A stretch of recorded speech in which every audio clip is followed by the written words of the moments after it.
Hey, Lord Henry, welcome. Thanks for being here.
Yeah, the weather's actually really good today. I mean, it's hot, but that's to be expected in South Texas. But yeah, partly cloudy, sunny, 95, feels like 103. So, not typical for June, I will say that, but yeah, certainly getting an early start on summer for us here.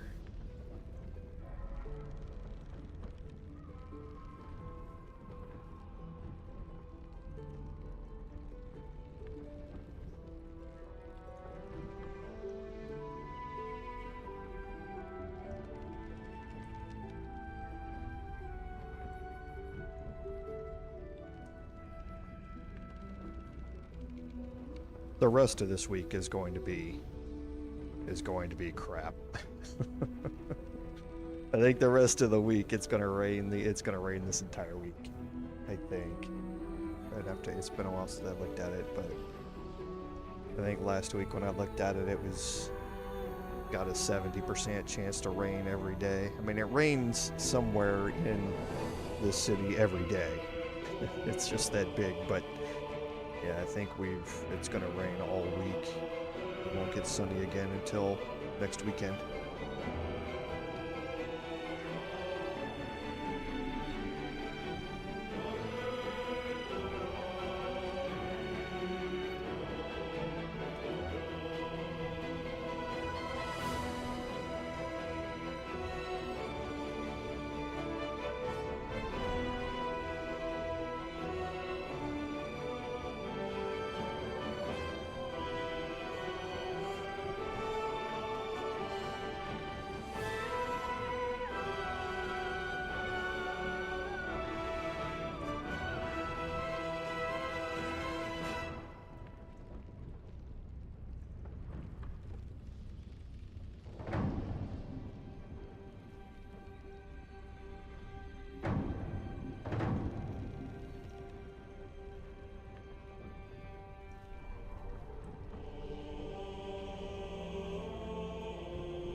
It's an interesting question. I know Hasbro has sent out requests. I remember that they reported last month or the month before that they had started sending out requests to different studios for it. But I don't know. I mean, it's the studios, it's obviously a big deal. But the studios right now, anyway, with Baldur's Gate 3 still being as popular as it is, are gonna be more than a little hesitant. Because they have big shoes to fill right now, and if there's an announcement made anytime soon, there's going to be backlash against whoever it is. It doesn't matter what studio it is. So, whoever they're looking for, I would certainly, whatever studio that is, if I were them, I would certainly have some sort of provisions in that announcement that you can control when it happens and how it happens and have some say over it, because yeah, they're gonna get some backlash no matter who it is.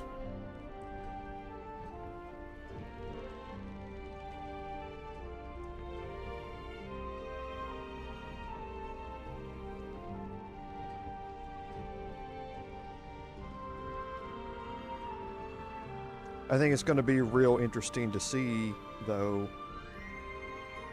how well BioWare does with Dragon Age Veilguard.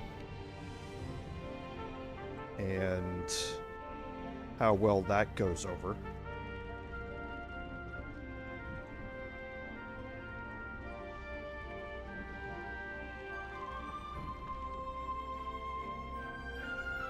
So, I mean, with, obviously with their involvement in the previous ones, that's an obvious place to look. But if BioWare takes a black eye with Dragon Age Veilguard, then Hasbro's not going to want to look at them nearly as hard as they probably are now. So I think we're going to wait and see here.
Welcome everyone to today's live stream, episode number 43 of our Baldur's Gate 3 Paladin gameplay series. I'm Commander Bhaal, and I want to thank you for coming along on our journey today. So nothing really on admin notes. I've got a pesky little allergy cough going on, but that's nothing new. So I'll try and keep it muted, but other than that, on our recap, last week we started dealing with the Free the Artist quest completion. And we have progressed through that quest enough and through the adjoining quest to the point where we are now ready to confront Mystic Carrion. And this is going to be the first step to completing the Free the Artist, and it's going to have an interesting conclusion here. So we'll go ahead and jump right in here.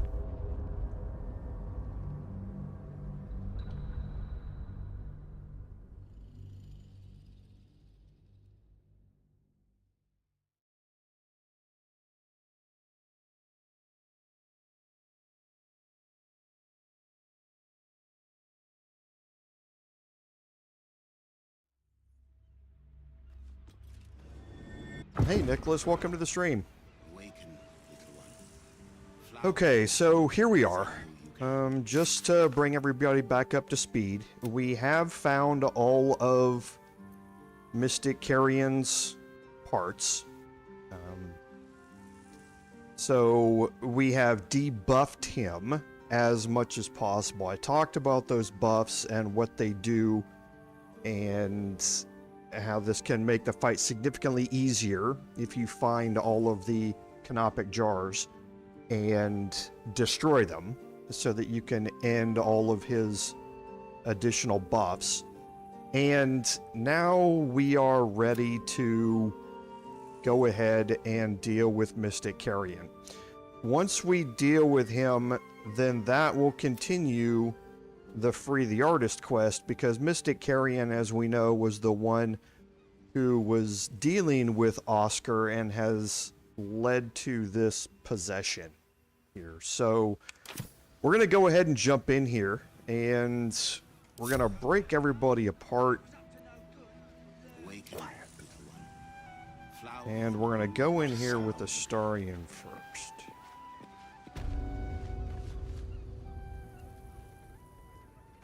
You can get all the way up to the entrance here. Now, this looks relatively easy. Mystic Carrion and Ulnar are in here, and that's all that you can see. As you can see, Mystic Carrion no longer has any of the 4 additional buffs that go along with him.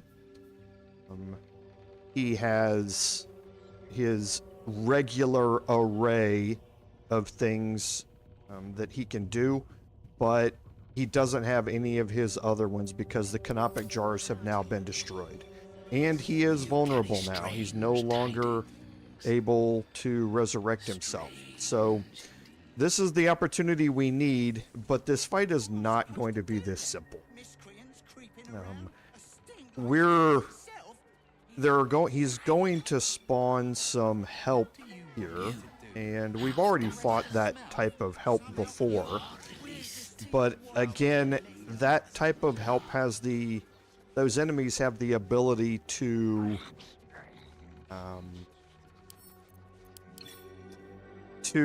frighten us and or paralyze us, and that can be really bad things for us to deal with. So we need to concentrate not necessarily on just dealing with Mystic Carrion. Mystic Carrion is going to be fairly impotent throughout this fight.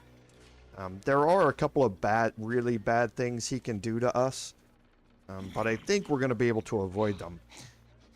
We're going to focus our first starting of this attack on him, hopefully get a surprise round, and then we're going to hopefully clear out some of the detection cones here so that we can approach this fight a little bit better. So let's go ahead and start this off first. And we're going to start this off with a regular ranged attack to start. And that's because if you saw Mystic Carrion, he's immune to all of these different types, but he's vulnerable to fire. Okay? And we're going to take advantage of that.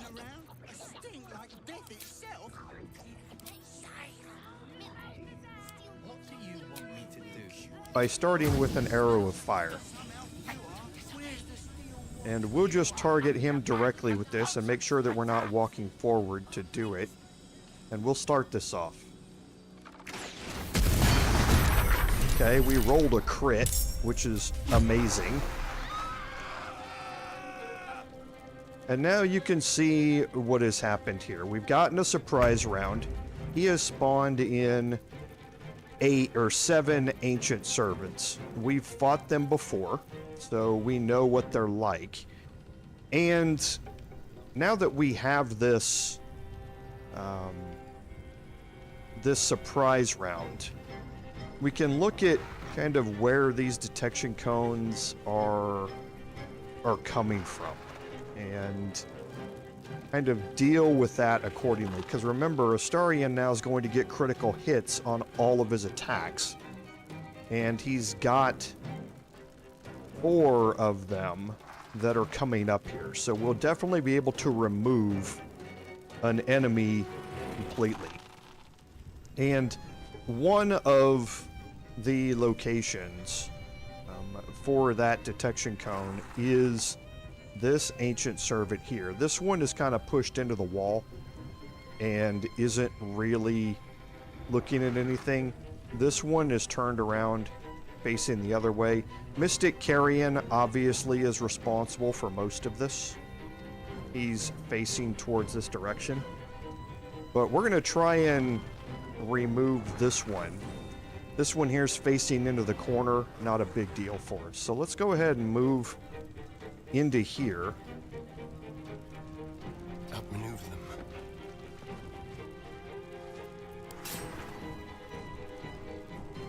them. Okay, they're going to be immune to necrotic damage, so I'm not going to bother using it.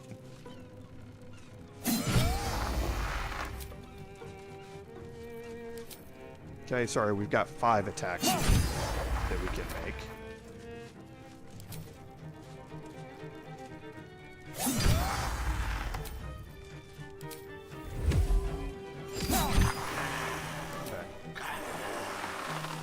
So he's down, and that's opened up this entire side over here. So now we have action search.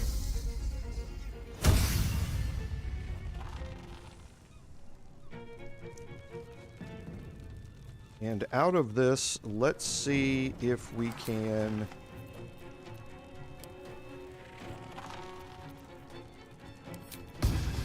put an arrow of darkness on top of Mystic Carrion. Okay. And that is going to remove his detection cone. So now we have access to this area with everybody on this surprise round.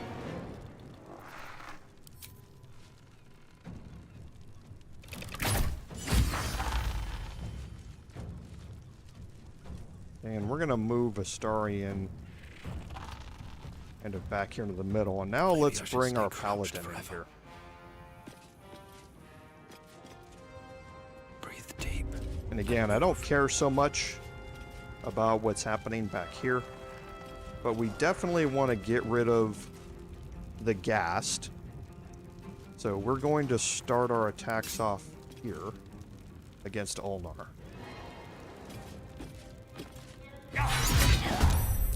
Okay, so that removed more than half of his hit points. I'm not going to Divine Smite here.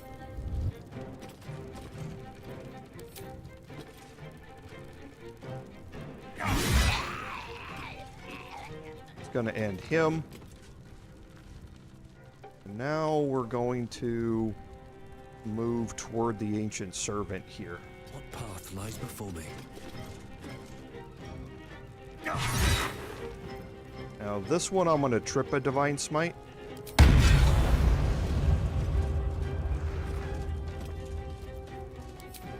And then with my bonus action, should be able to end him. I'm going to save my action search. Can't afford any mistakes. Need to tread softly. And now you can see the detection cones allow us free access to this entire area here.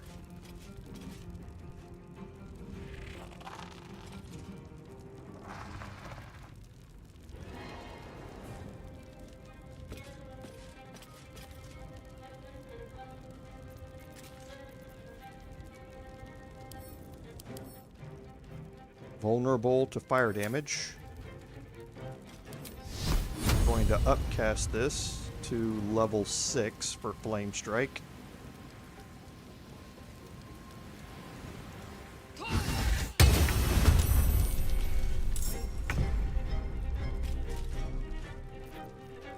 I'm gonna drop Spiritual Weapon right next to Mystic Carrion. And last is going to be Gale. New horizons.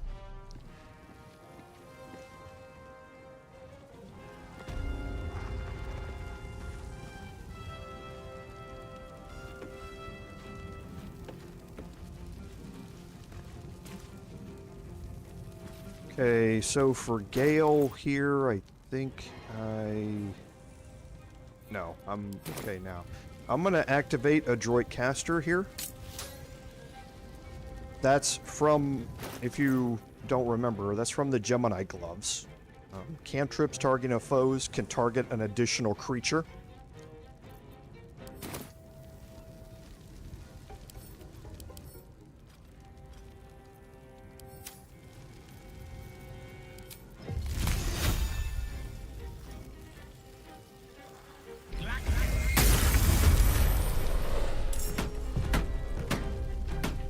Okay, collision physics. Collision physics. Thank you. Okay, so now we're gonna hold or end our turns. Got to keep fighting.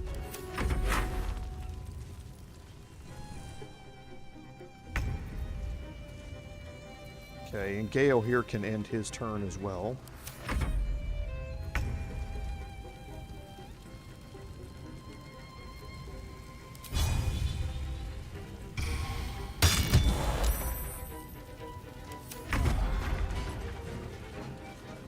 Now for Astarion, we can start working the other side here, hopefully. That's kind of the goal here, but we might be able to... Where's Mystic Carrion's down to 61 hit points. We might actually be able to end him with Astarion. On the way. Which I didn't actually plan on him taking that much damage, so we might be able to do this here. I rolled another crit. Okay, well, I'm not going to argue with all these crits. Let's land this. Come on, Astarion. Perfect. So, finished him off without a need for anybody else. That's really, really helpful. Need to stay focused.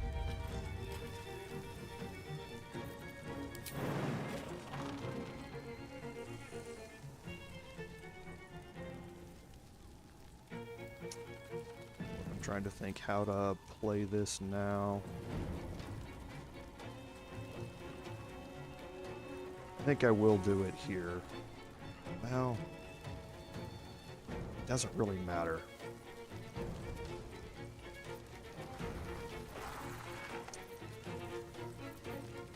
Okay, so 25.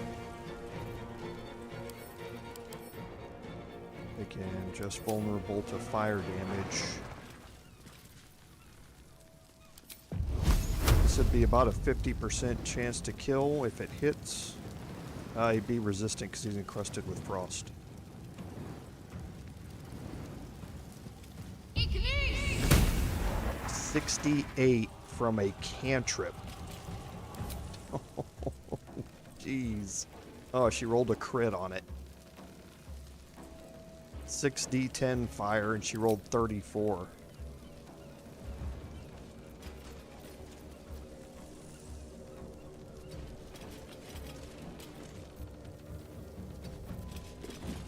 Still on my feet. Okay, so let's try and end this Your ancient soul is in servant. good hands. Okay, now I'm just gonna move back into the middle of the room and let them come to me. At the ready. Gone with the weave.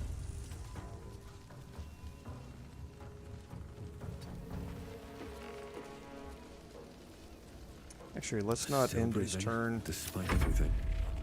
Let's see if we can remove this ancient servant here too.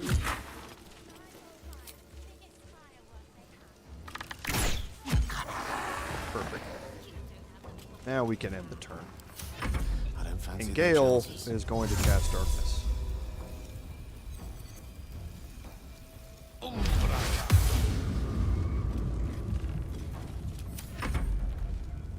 Hopefully they come after my Paladin. They rolled a 22. Am I not far enough in? I'm not far enough in. So we'll pop Improved Warding Flare here.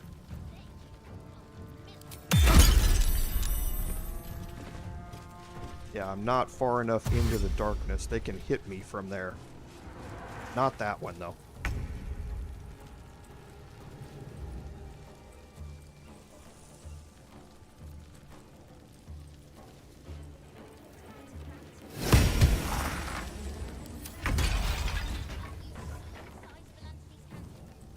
This will do nicely.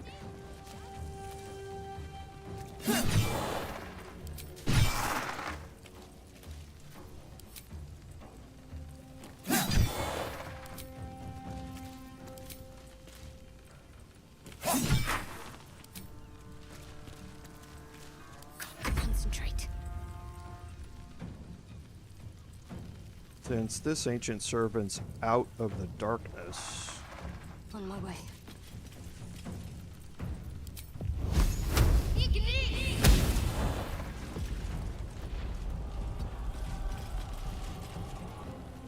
Nothing important is ever easy. forgot about the blood. That's my first time dealing with it again, and I forgot about it. So we should be able to remove this one. And now with the rest of our attacks, 4 left, plus our action surge.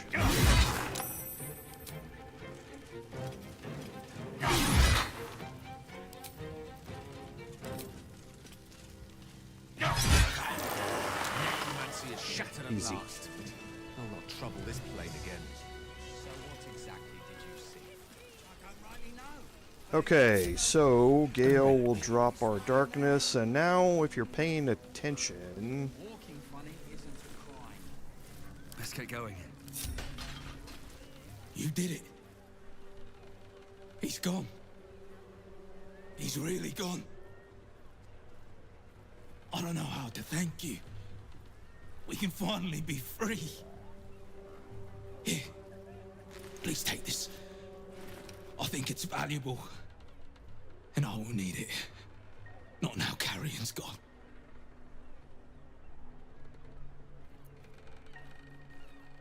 I don't know how to do exorcisms yet, but feel free to look through Carrion's records. Perhaps you'll find something of use there. Yes. I think I'll pick up where Carrion left off. A city like this needs a medium. so he's going to give us the Crypt Lord ring. We'll look at that here in a second. You can trade with Thrumbo. High-end crafting supplies are going to be his specialty, and high-end scrolls that are available. So always check back here with him and check out and see what he has if you're interested in that. Okay, you're not going to find anything on the bodies of any of the enemies here. We can pick up the Weave Moss. And we can search Mystic Carrion. My faith will guide me. What might you be hiding? Perhaps we might. Now this is why I said last episode, you can trade with Mystic Carrion, but don't. There's absolutely no point in it. The main 3 things that he sells that you would want to buy from him, he's going to drop when he dies. Plus, a couple of scrolls of Circle of Death. So, it's not any point to try and spend all of the money on these things when you get them for free. Okay, so the first is the Veil of the Morning. Undead have disadvantage on attack rolls against you, and you have advantage on saving throws against their actions and spells. And it gives you turn undead as a class action that resets once per long rest. This is undead. Think of who else is undead that we haven't fought yet. And you can see where this could be a very useful piece of clothing during that fight.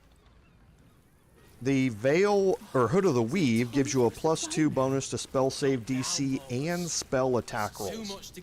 Incredibly nice, especially for those long, those ranged attack spell rolls that you're going to have. And last is the Staff of Cherished Necromancy. Now, if you're focusing on a necromancy build, then this staff is great. Ignore the necrotic damage, that's coming from Shadowheart. But creatures have disadvantage on saving throws against your necromancy spells. And those necromancy spells are, some of them can be really, really high damaging. So being able to invoke disadvantage on a saving throw against Blight or something like that, which is seriously high damage, means that you're more than likely going to do, you know, the maximum possible damage that you can on the damage roll. So it can be really very useful. It does have Lice Essence Harvest. When the wielder kills a hostile creature with a spell, they absorb the energy and gain life essence until their next long rest. Life essence is absorbing the creature's essence, and you can use the essence to cast any necromancy spell without consuming a spell slot. This is incredibly powerful for your necromancy builds. There are a couple of series that you can watch on YouTube from some other really good content creators that go through how powerful this build can be. You can use, because you don't have to, well, it's a way, especially if you're solo, to maximize your action economy utilizing your high-end spells. You can use a lower level spell to kill a lower hit point enemy, and then once you've done that, get your next high-end spell for free, and as long as you keep killing, then you keep doing the same thing over and over again, and it can be incredibly powerful. So check out some of the other great content creators series to see exactly how all of this works. We're also going to pick up a couple of keys here, and one of those is going to work in the Gilded Chest here. So here you have an acquisitions record, and it says, it lists 3 things here to be acquired. And one of them is the Torch of Revocation. Burning of Tormented Spirits Anchor, Oscar Farvas, Baldur's Gate. And here is the Torch of Revocation. There's also some high-end crafting materials in here. But we're interested in the torch.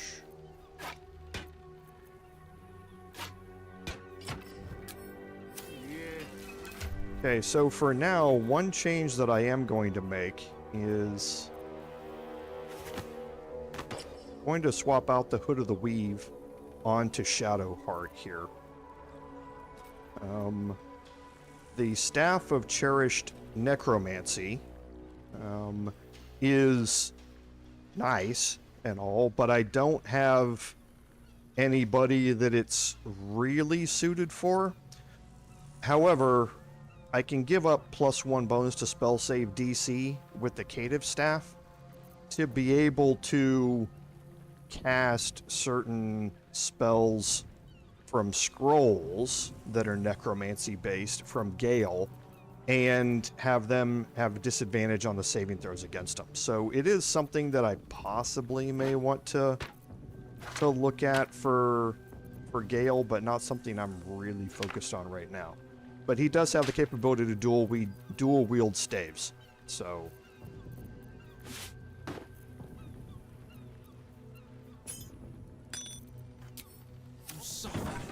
What's the name? Okay, so now we're going to head out of here. If not over. And if you look, we updated the Free the Artist quest. We should use it to destroy the cursed portrait in the Janeth estate. So we're going to head to the Baldur's Gate waypoint. Hey Andy, welcome. Sorry I was a bit busy during that fight there. We're going to head south and head back to the Janeth estate. Oh yeah, sorry, forgot to look at the Cryptlord ring. The Cryptlord ring allows you to create undead. So once per long rest, you can raise a corpse as a mummy. And what's going to happen is you're going to raise another one of those servants, those ancient servants, to fight alongside you. So they have a fear ability, which can be very useful. And as a summon, they're not bad. So it's one of those things that you can pop on, raise it at the start after your long rest, and kind of go from there. Okay, so the Janeth estate we are familiar with. So we're going to head up the stairs.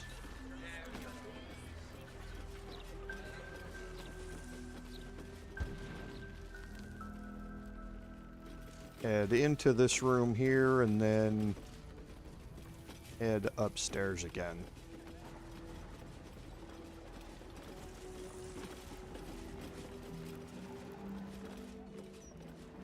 And upstairs one last time.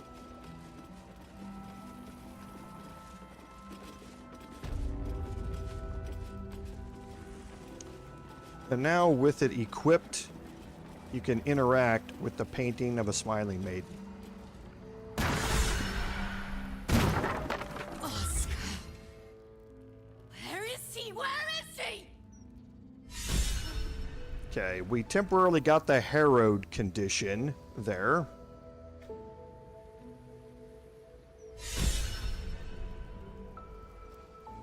But then it went away, and you saw that somebody who was knocked out temporarily downstairs had that condition removed. And that was Oscar.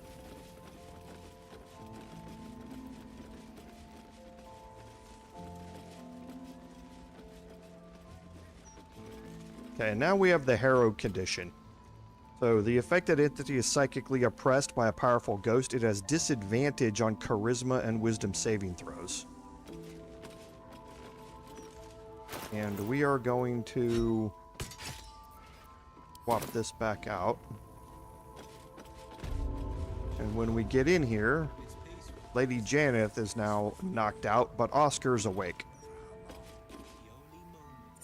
Who are you? Get out! Get out! Please, Carrie, my darling, listen to me.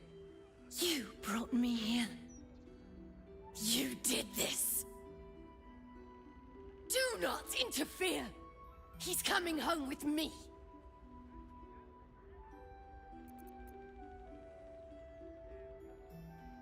Another one who wants to control me. He called me here. Trapped me. Pathetic little childish boy. I only wished to explain myself to make you see how... No! Enough of your whining. Enough! Selfish, arrogant bastard of an artist.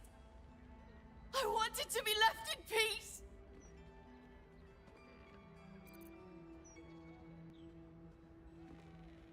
And how does that help me? Or is it just to help him? Why does everything always have to revolve around Oscar Beverus? Oh, my sweet Carrie. What did I do to you? Save your tears for the ethereal plane. Okay, and here you have some different options on how to play this out. So it appears that Oscar has trapped Carrie's spirit in the painting. if you remember how this all started, he ran away from Lady Janeth to, because of this love triangle type thing. But she's died. He's brought her back and kind of imprisoned her spirit in the painting. So obviously not a great thing for him to do. However, he also, if you've been following the conversations, he also went to Mystic Carrion for help, and Mystic Carrion kind of double-crossed him a little bit by contributing to the trapping of her in there. He was the one that did it for Oscar, and then refused to give him the way to end it by keeping the torch himself.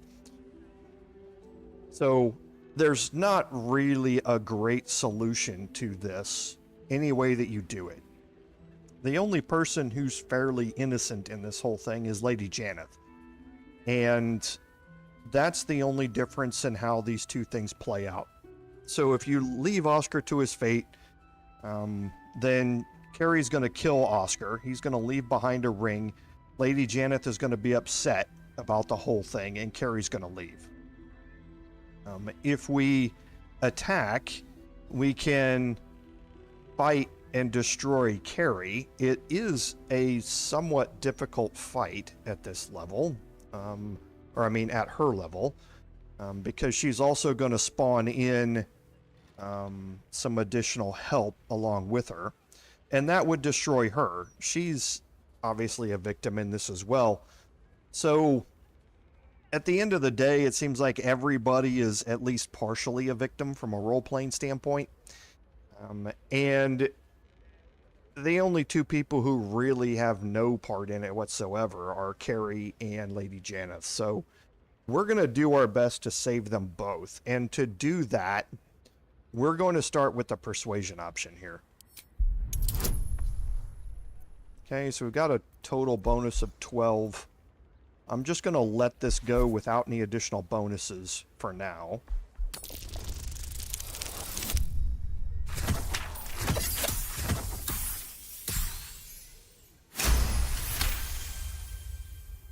What are you saying? You're trying to confuse me. It's so hard to think. I don't remember. Carrie, my sweet meat. I just need to know that what you did, that it wasn't my fault. Why am I here? I shouldn't be here. I shouldn't be! The spirit's aura flickers, changes. She is confused, lost, dragged here unwillingly by a man who refused to let her leave. And now we come in with a second set of checks here. And these are going to be harder because I do not have favorable beginnings anymore. So I've lost that flat +4 bonus. And my best choices are either intimidation or persuasion here. So I'm going to try persuasion. Now again, I've got a +8. This is an 18, so I'm at a 50-50 just standing here right now. So I'm going to throw guidance on top of this from Gale. That's going to allow me to throw advantage from Eagle Splendor on top of that as well. So now I'm slightly better than 50-50 at the worst, and I've got 2 rolls to make it. So let's see what happens.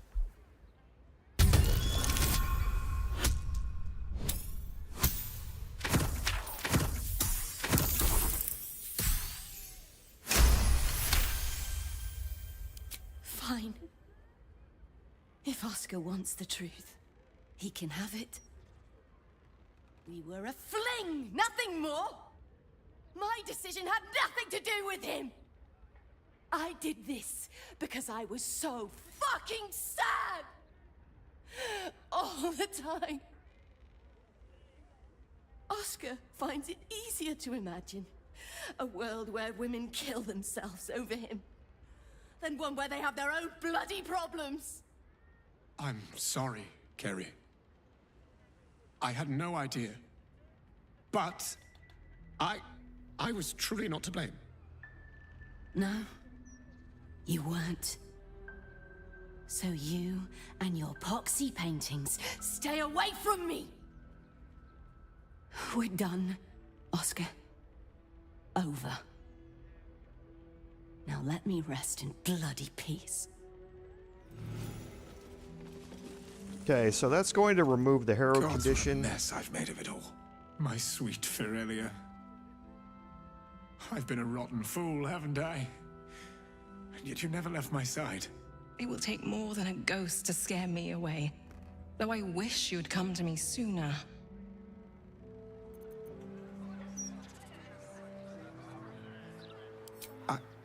I'd like to stay. I confess, I never felt ours was a marriage of substance. I rather thought you just liked me for my art. Throughout my ordeal, I saw how tenderly you cared for me. Even at my worst, you never left my side. Truly, you were the one who saved me. I'm so sorry, my darling.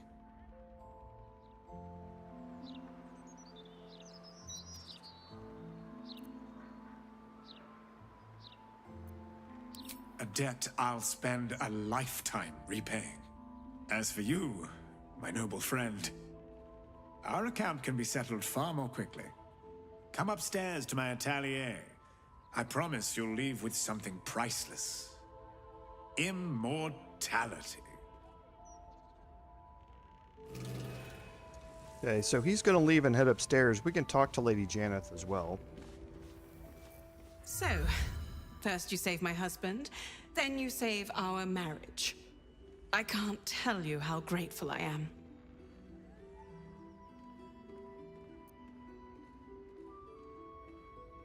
I'm afraid when one falls in love with an artist, such drama comes with the territory. Needless to say, Oscar won't be having anything more to do with the supernatural. One possession is quite enough for any marriage. You must take up his offer. Go to his atelier, sit for him. Then perhaps you will understand what I see in him, flawed as he is. Okay, so let's head upstairs.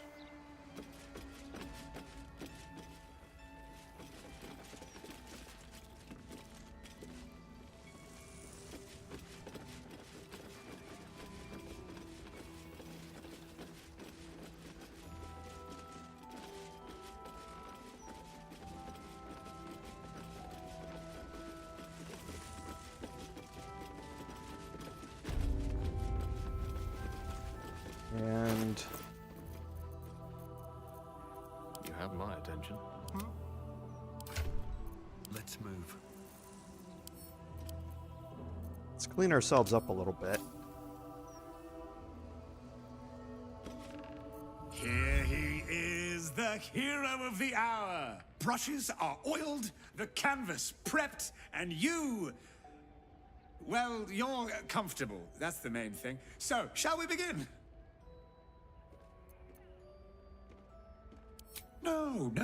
No, of course not. As an artist, I want to capture your true essence in this portrait. Bloodstains and all. Of course, if you do want to freshen up first, I'm more than happy to wait. After all, it will be seen by generations to come.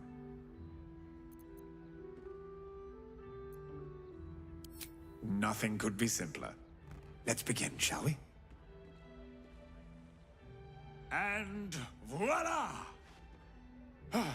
All it needs now is a name. Something to capture the spirit in which it was created.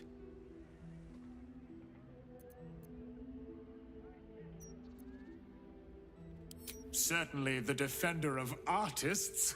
A perfect title. Please, take it in for a moment. It's not every day one's face is preserved for posterity.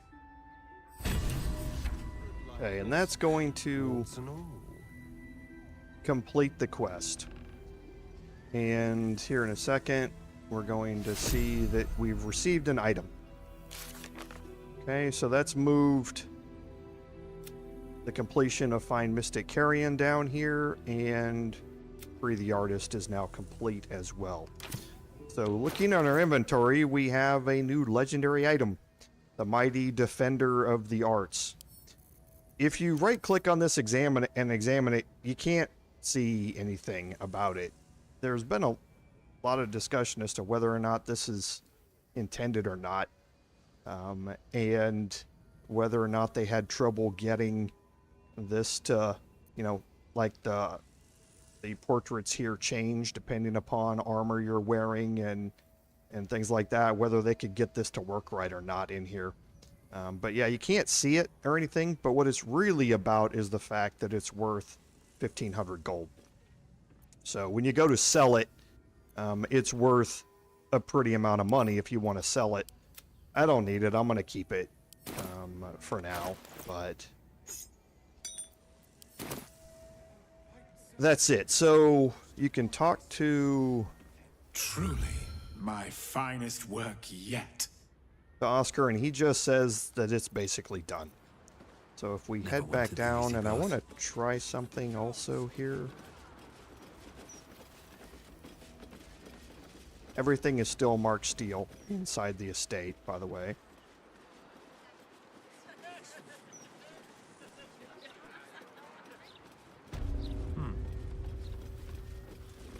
So, first you save my husband, then you save our marriage.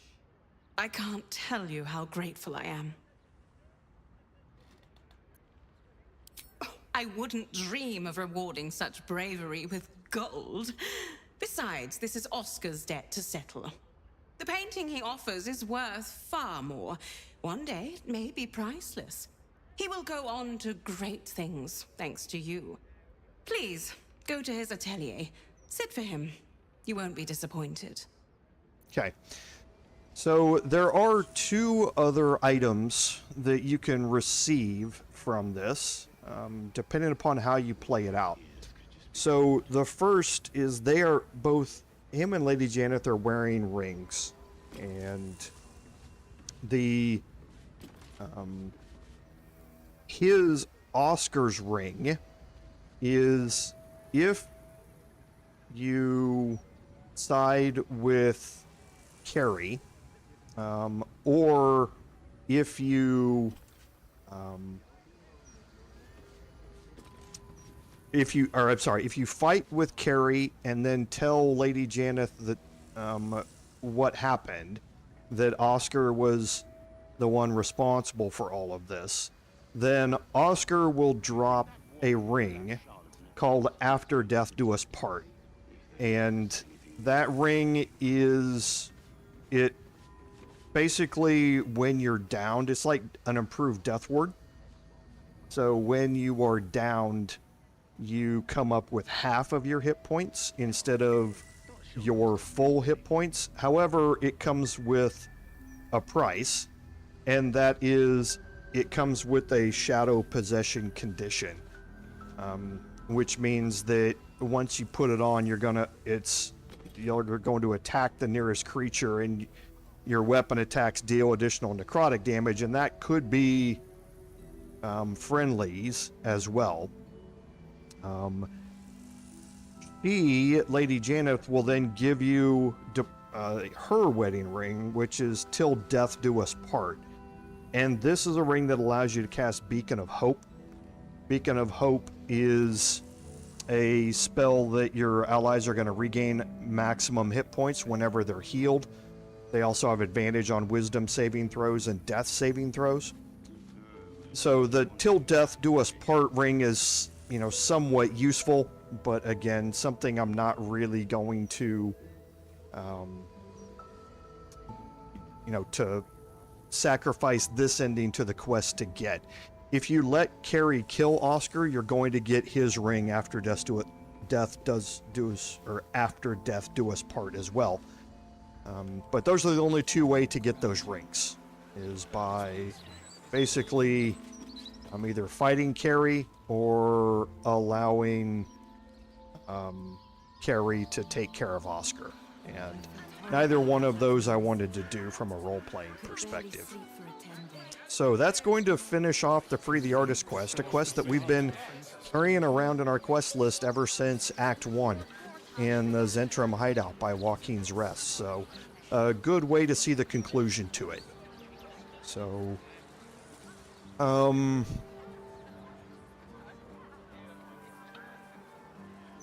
so what if you play an origin character? Oh, you mean as far as the painting goes? That might be true.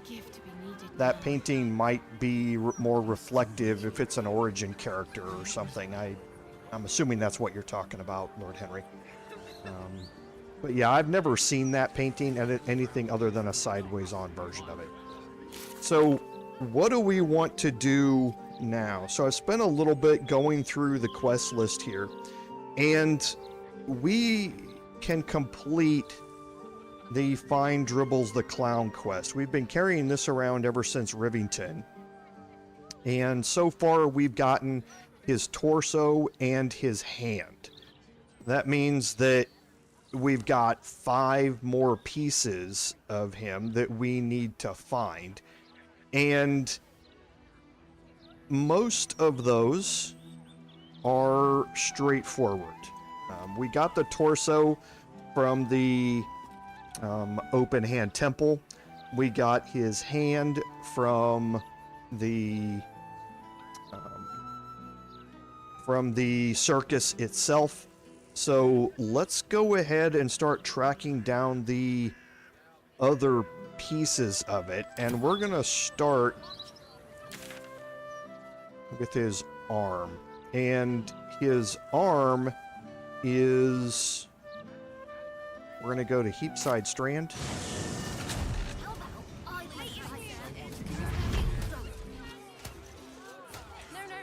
you mustn't. The city is full of criminals. We can't let them know we're vulnerable. And head right up here to this house. Okay, this is the Pear Tree House. Now there are patrolling Flaming Fist around here, and this house is marked as under investigation, so you do not want the Flaming Fist to see you do this. So we're going to cast Darkness on top of ourselves, and do not cast it so that you hit an NPC. We're going to break the barricade, open the door, move inside. There's going to be a perception check, and close the door behind us. Why don't we Okay. just retrace our So looks like we failed the other perception checks here for the floor. left, right, down the stairs, and It's a DC 20. up the stairs. Yeah. So we failed the one on the floor here. But inside here, you have another bloodstained parchment. We've seen this before. This is our murder list here. So this kind of lets you know that we're in the right place. What's next? As far as Shadowheart goes,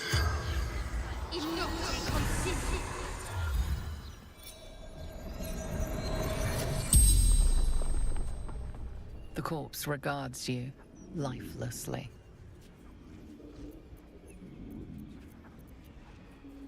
Bastard dwarf, red shirt.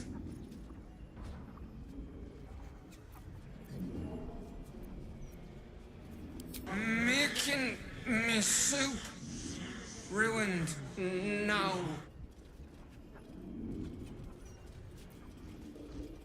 Feeding barracks.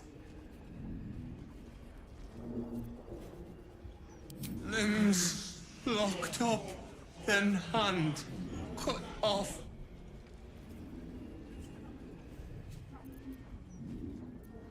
Basilisks. Barracks got injured. Discharged.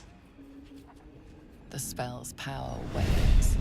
You can ask no more questions.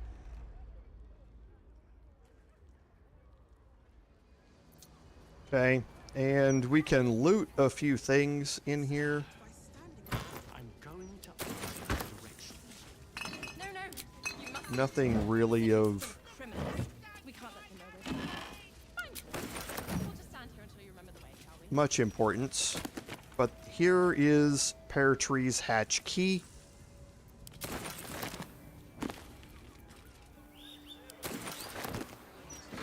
And if you didn't see it, hidden underneath the traveler's chest here is a hatch.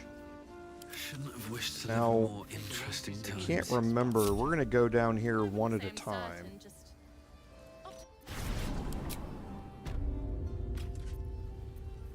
Okay, so this is not it. So...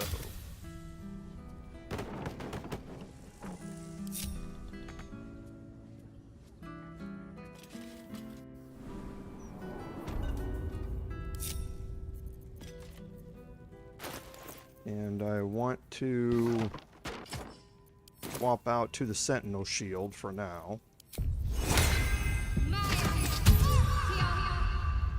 No time for Danny. Been a while since I've been through these basements, and I honestly can't remember if there are any traps we need to worry about in this one or not. Okay, it doesn't look like there is. Okay, so Ghastly in day. here, obviously another torn up scene. Orin is leaving a message for us, and here is the clown's severed arm. So we can send that to Clown's camp. arm. It's thrown its last custard pie by the look of it. And you can see it's another letter from Orin here. Again, all sorts of stuff that we can search down here.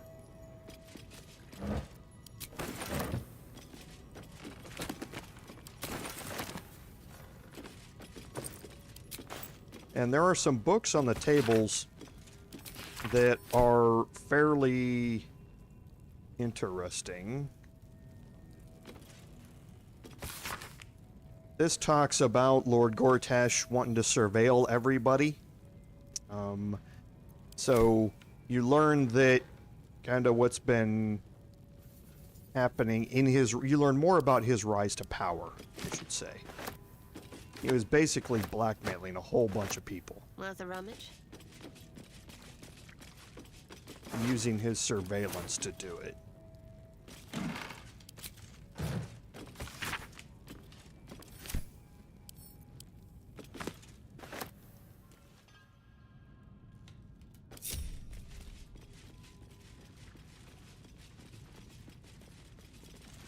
Okay, and then in here again, various things that you can pick up, and you're gonna learn a little bit more I should take that. about what was actually happening here.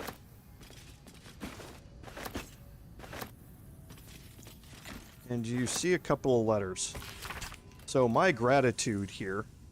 This is from Gortash to Pear Tree upstairs.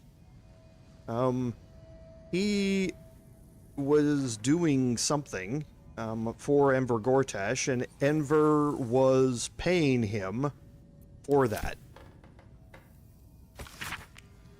And that was, he was making weapons out of infernal iron and selling them to various places.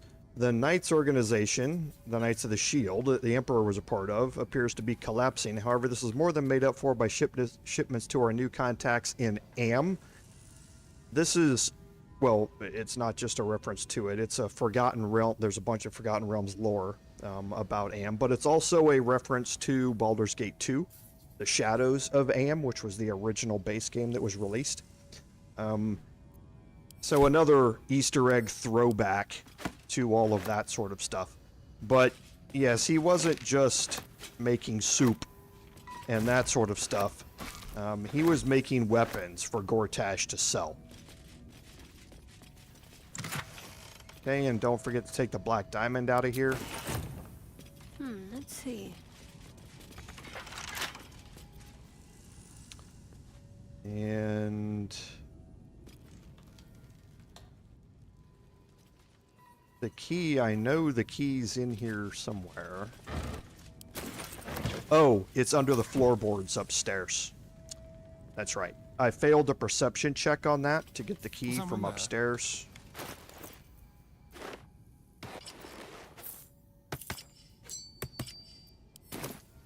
So we'll just have Astarian lockpick it.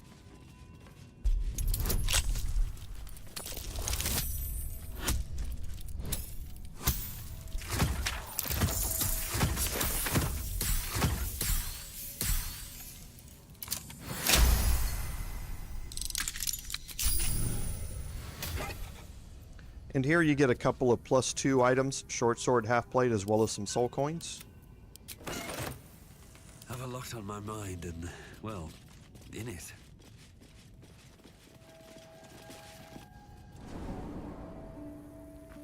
Why don't we just retrace our steps? And that is going to pick up that limb. Now we're going to go after his arm next.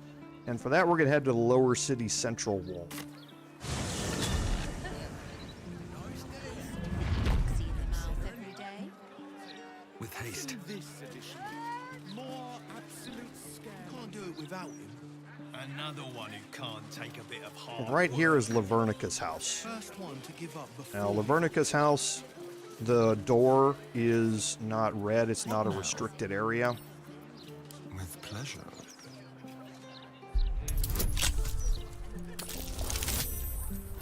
Oh, a nat 20 and a nat 1 all in the same roll.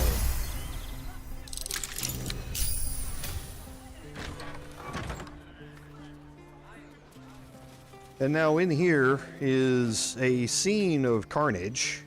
A whole bunch of spiders and dead Dwergar in here. So there was a decent fight of some sort that went on in here. We're gonna, again, close this door behind us. Just to keep any prying eyes from seeing what we're doing. And there's a key here in the cupboard that goes to the hatch. Okay, you can learn a little bit more about something else we're going to be doing soon. A Park Keeper's Journal. One aside in the margins notes that some suspicious characters have been frequenting the park of late.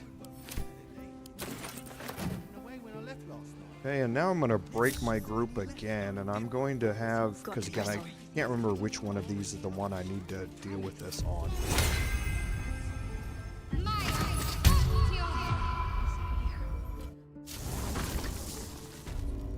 Okay, so it's not this one either. So, a horrific scene of carnage down here. There was actually a mind flayer down here as well, but a whole bunch of more dead Dwergar in this section. And again, more crafting supplies that we can pick up.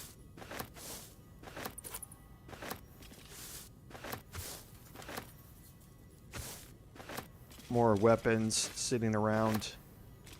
None of these bodies have anything on them. Well, there's one note here. You learned about the second a little bit ago. This is the third, and if you read this, this is Orin's letter again.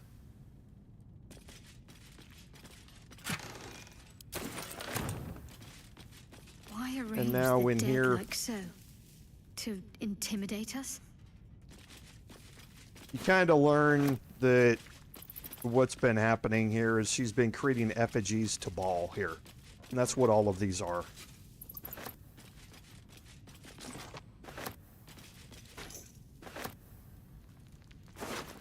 And here you have the clown's severed leg. This must be part of Dribbles, judging from the cloth. Okay, so you did pick up an iron banded shield. It's a +3 armor class shield, just like we've seen from the shield +1. Just has a different pattern to it, basically, is the difference.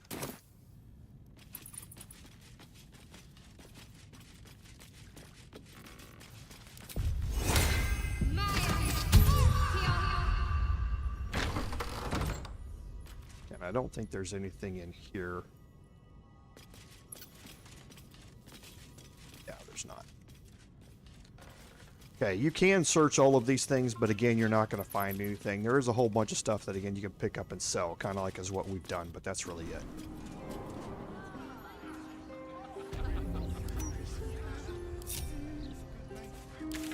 Okay, so our next one is actually straight south from here. If I remember right. We're going to look at his foot. And let's head out of here. It's all right, Vanra.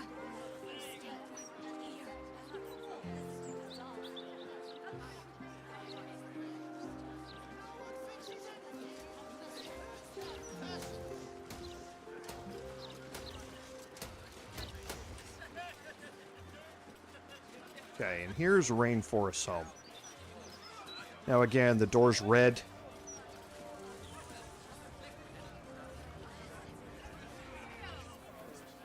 I wonder what the next move is. So we're gonna wait for the fist here to leave. These things have stayed interesting. Light on my feet. I know that face. We don't want them to get caught in this, or any NPCs like Cressida. So you have to be careful when you place this.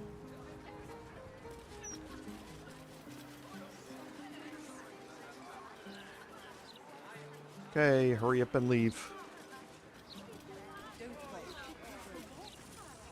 Would you like that?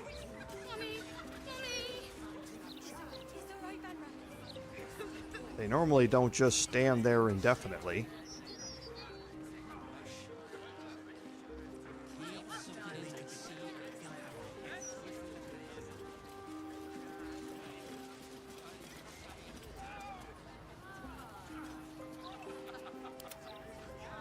So can we even place this? I guess is the question. With them here. Oof. Okay. I don't like doing this. But if they're stuck.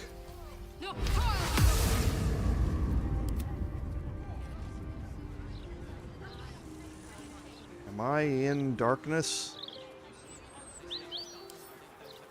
Should be easy. No. Caught What you happened to picking a my lock. darkness? Perhaps you'd like to try the lock of your very own self. Hey, I think I know what happened.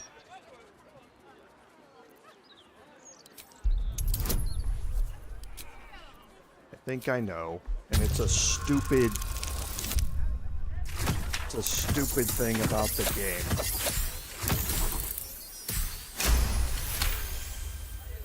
You're free to go. This time. But next time you won't be so lucky. Okay. Yeah, what happened is the darkness spell targeted the door. And when you do that, it doesn't cast darkness as an AoE. It casts it just as on the door. So you need to target the ground. And in doing so, I don't know if I'm going to be able to cast it at a location.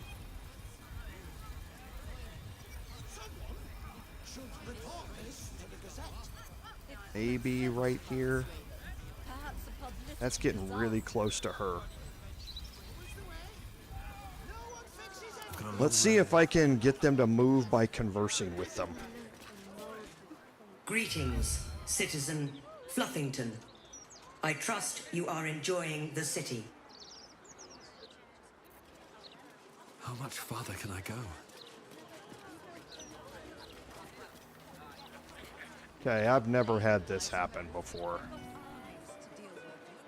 This is annoying. Let's fast travel back up here and then come back.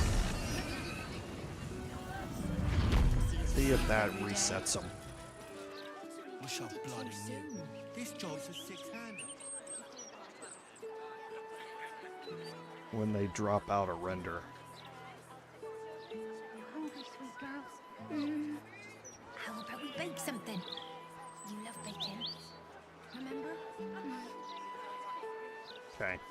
That did it. Yeah, they were... Nope. There they go. Okay, keep walking. Keep walking. Okay. Now I'll get Shadowheart to cast Darkness here. And again, not NPCs. Look,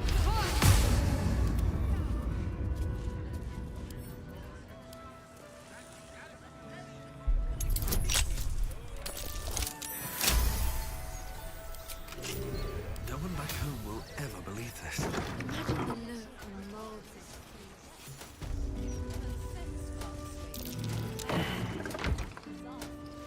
Okay, I'm not worried about that perception check. My faith protects me. We can try and make it here.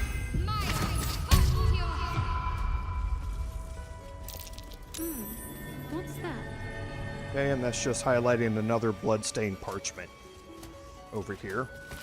Which again, we know about. This is Rainforest's house, so we know that Rainforest has been killed. Still alive. So We that's can progress. talk to Very well. the rat. Hello, hello. Ooh, are you the new cheese dropper? I do hope so. I'm almost down to the last crumbs. Alexander was his name. He dropped all manner of morsels, but the cheeses were the best, until the Red Man visited.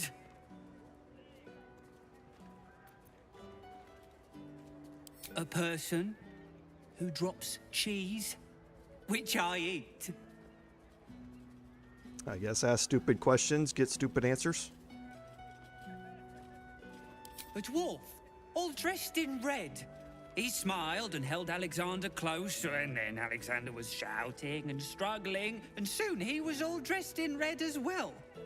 So many red morsels fell out of Alexander. They tasted like salt and rust. Very good, even better than cheese.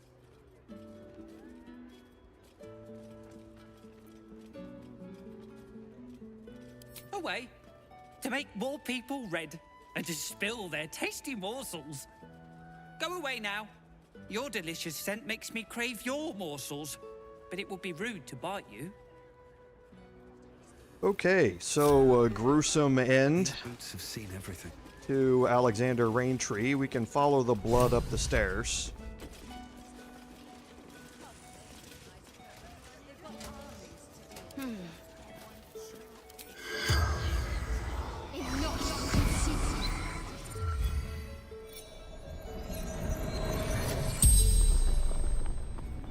The corpse regards you lifelessly.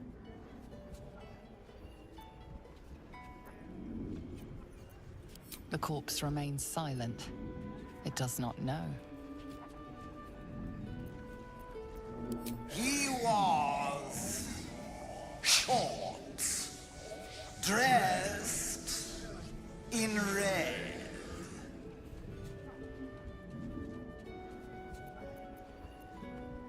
Murdered, obviously. Dogs, ombudsman.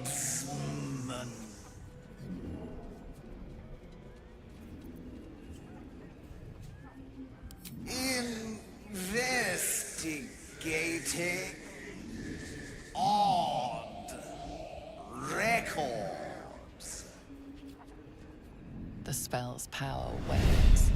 You can ask no more questions.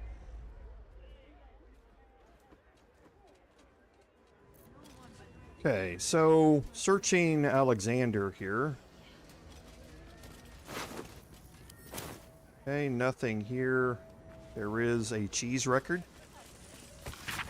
where he was trying out different cheeses on the rat. And there's a letter here called Tonight. Okay, they're worried about getting too deep into a conspiracy. The singing loot at sundown. You better be there. We're gonna have to come get you, and there's no guarantee we'll be sober. Have to keep pushing. Don't bother, it's broken. This one too.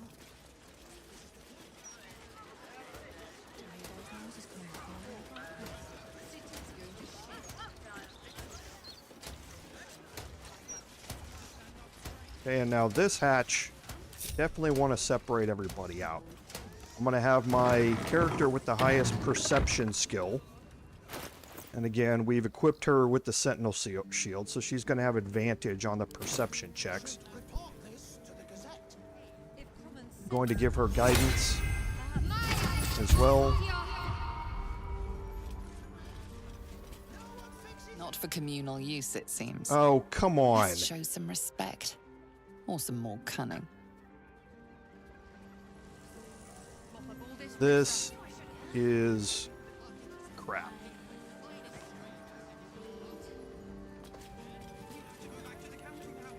How did she even get in here?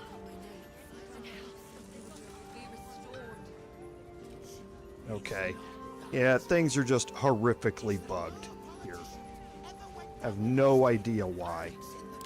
This is not supposed to be working like this, so we're gonna reset it again. Is that the closest one? Yes, it is. I hate when stuff like this happens. The game just does some weird glitches every once in a while. They don't come wandering into the door on their own. The door's closed. They don't investigate it afterwards. I think this is, again, part of the whole they got stuck outside type of thing. I'm gonna go outside. They're now gone again. I'm gonna cast darkness again.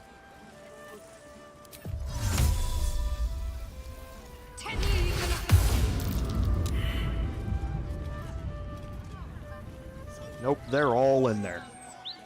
This is so stupid. This is so stupid. I'm gonna have to get in a fight here because this game is completely glitched out. Oh, I don't believe this.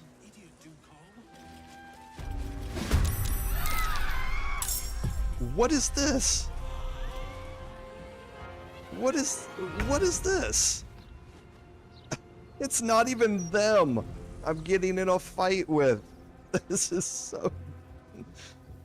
Oh, jeez, this game. I swear.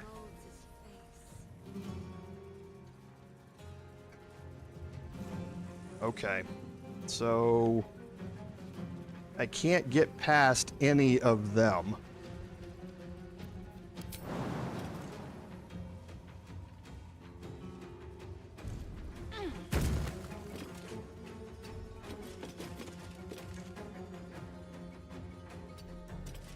It has. The whole game has gone mad.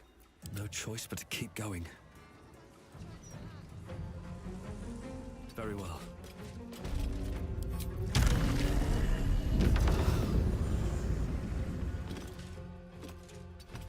If I'm gonna have this fight, I want to have it up here. And Astarion is still out of combat.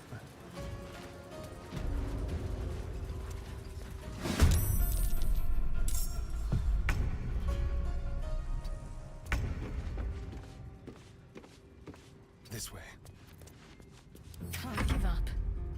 Come on, can't stay idle. I want to leave Gale in the darkness down there so that they can't just pummel him with arrows.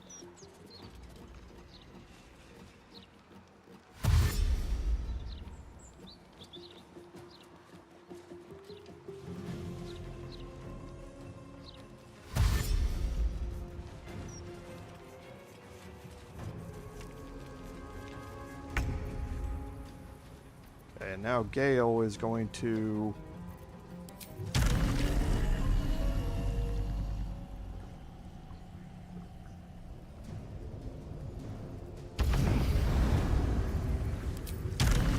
make his way up here as well. And for some reason he doesn't want to fly upstairs.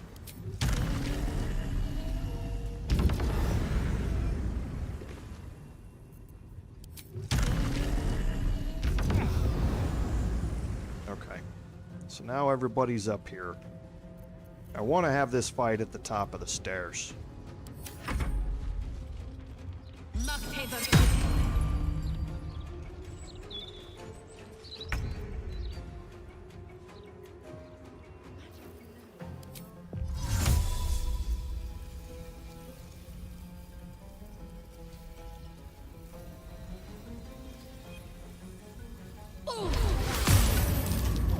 Okay. It was going to bring those 4 into it eventually anyway. So now I can have this fight here at a choke point.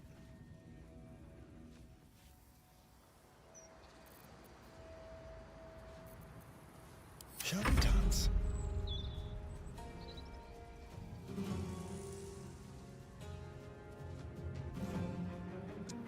I think I'm gonna wait with the Starian. Nothing will stand in my way. My Paladin is just gonna stand right here at the top of the stairs and pull a "you shall not pass" thing.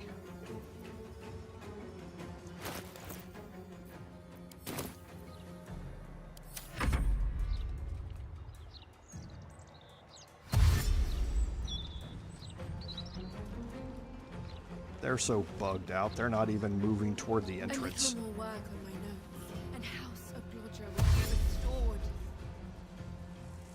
Yeah, see, they're just so completely bugged out.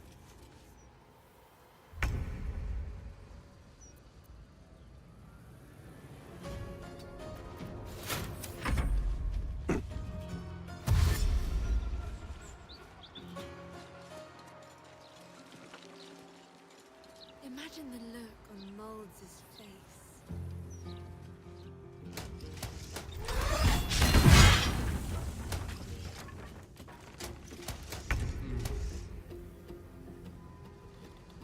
Okay, so we're just gonna end our turns and wait for them to come up again. What now? A little more work on my notes. Not even worried about the ones outside. They're so completely and horribly bugged. I have no idea what they're going to be doing. They're probably not even going to come into the building, and I'm going to have to go fight them in the streets or something stupid.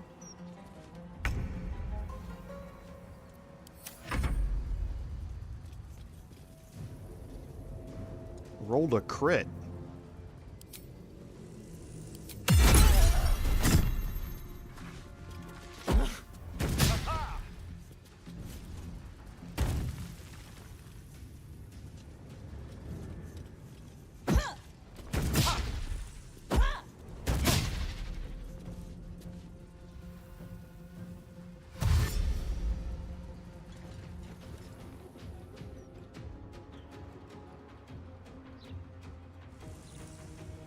He's not going to be able to do a whole lot from there. Where do I go from here? Okay, so let's start working on them one at a time here. And I forgot what Crusader's Mantle does. Okay, so weapon attacks do an additional set of damage. Gods take you. I'm not going to Divine Smite.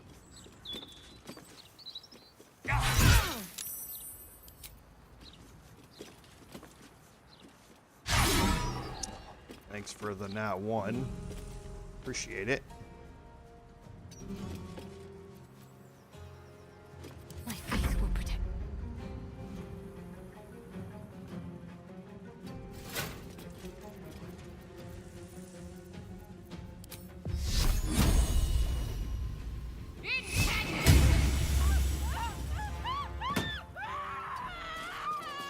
Time to kill.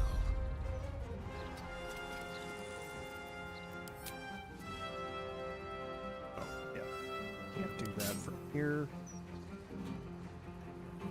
Starian blinded. Of course he is.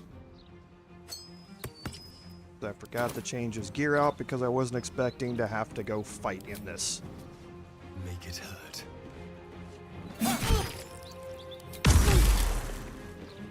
Quickly.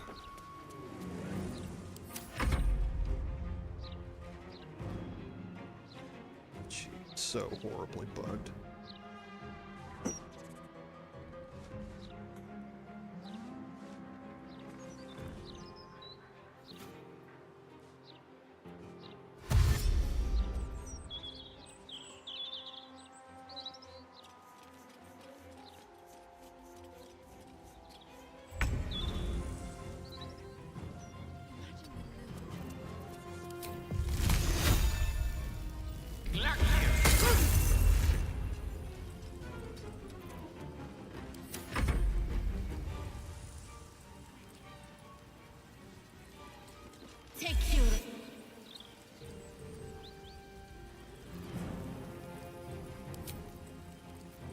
Mass Cure Wounds is level 5. I'm going to be taking a long rest anyway.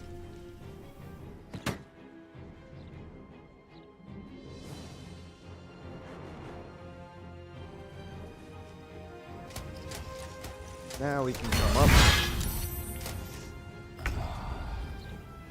Okay, great.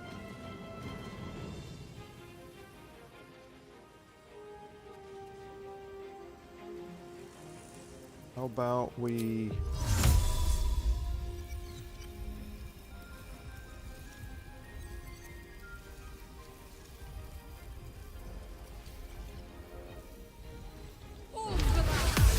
cast darkness to make sure he's blinded.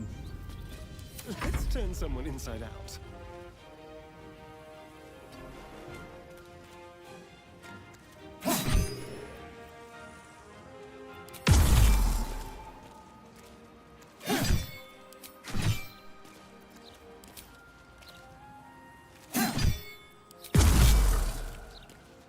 Step quick.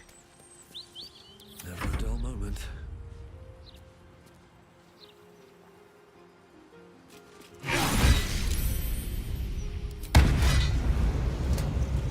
Go critical. Okay.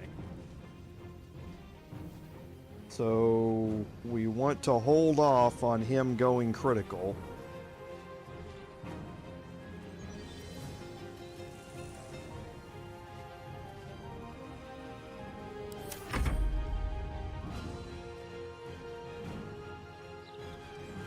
I'm going to give him one more turn to attack me. He's blinded, so hopefully he won't hit again.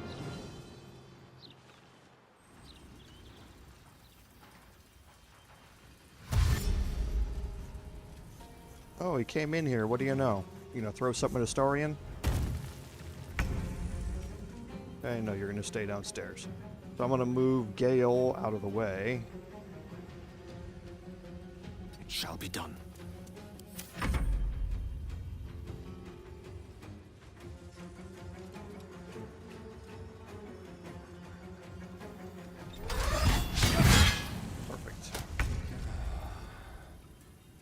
So I'm going to move Shadowheart out of the way. Can feel death's cold grip. See if we can drop him into Destruction Protocol.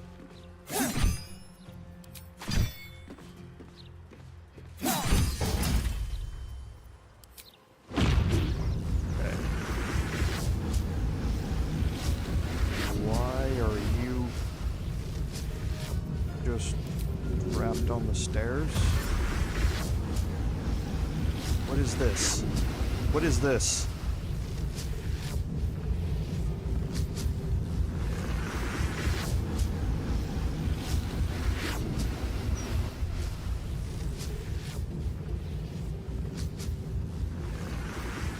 Jeez.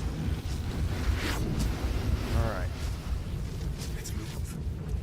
Get him out of the way. Get my Paladin out of the way. On my way.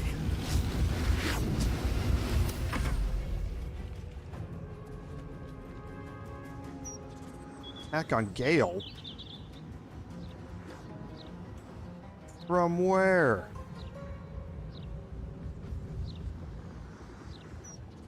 What is this? Is he shooting me through a hole on a roof? Through a window? Oh, you're absolutely killing me. You're killing me, Small.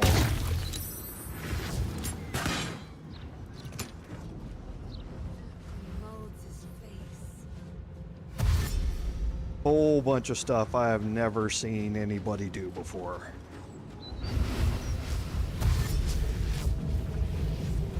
Oh yeah, please, dash right into that location.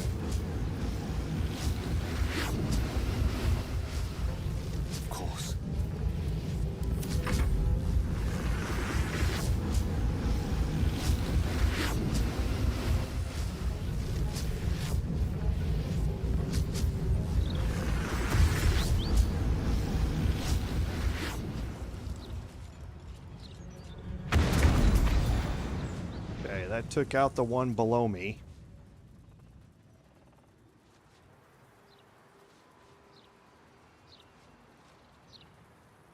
On the move.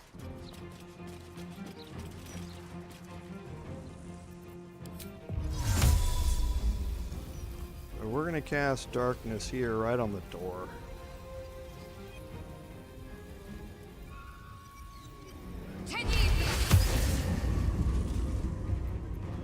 Go for the throat.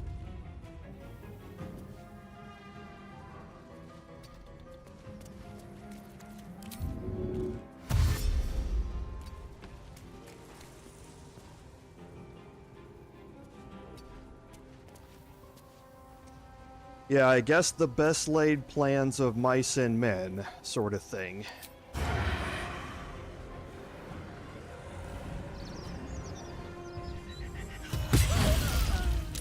Imagine the look on Moulds' face. But still, I'd prefer if things would have gone to some sort of plan. Especially when it's just glitchy stuff that I don't like seeing.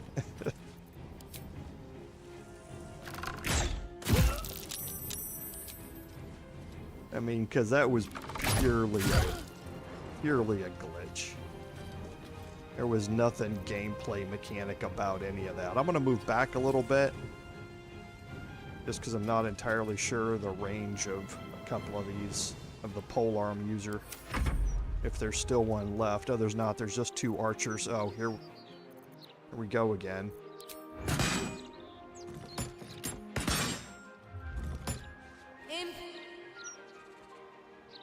How are you getting a shot on my Paladin?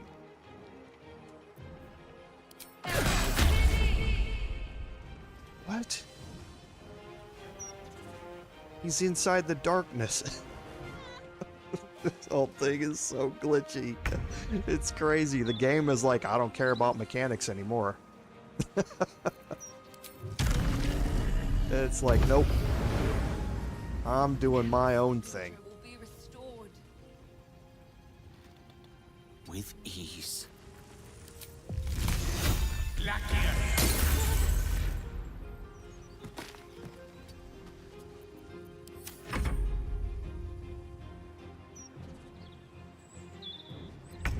Okay, so yeah, they're stuck, not wanting to enter into the darkness, and that's perfectly fine by me.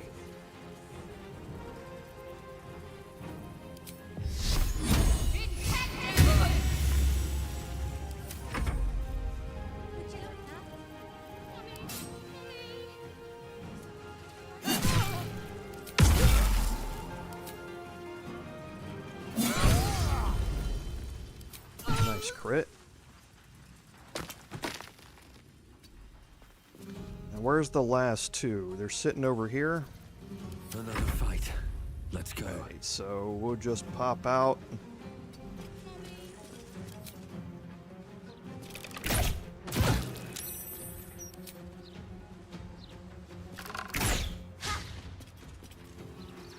And head back in. Who else are you going to target that you're not possibly able to target anymore? See, the game's pausing. It's like trying to figure out a way to break more rules.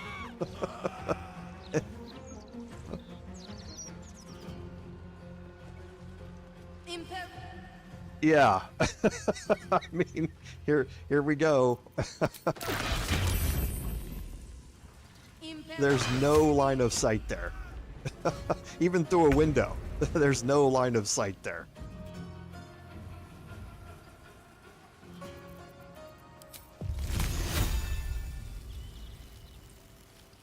Okay, so that's not going to work, so we'll use half our movement. And of course, it would be right behind the pillar.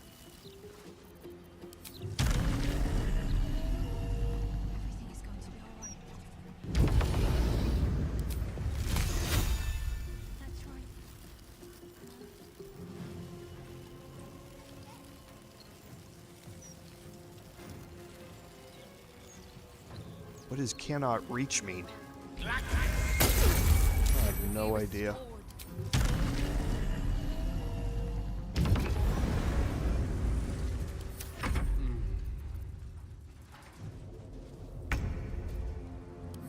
some carnage.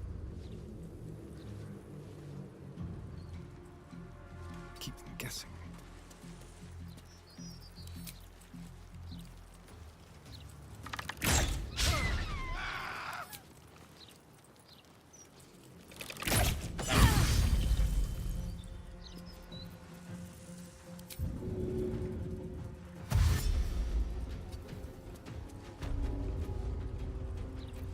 I can't even catch my breath.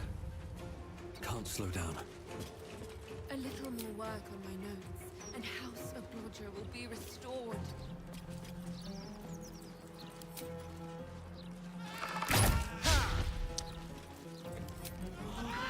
Just want to get out of this fight as quickly as I can now. The whole thing is just becoming a parody of itself.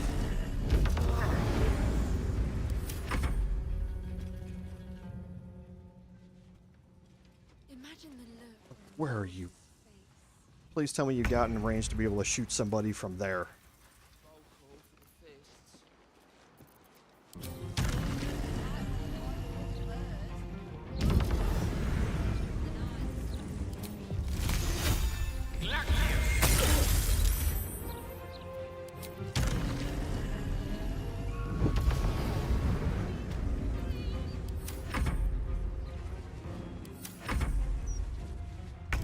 It's easy these days.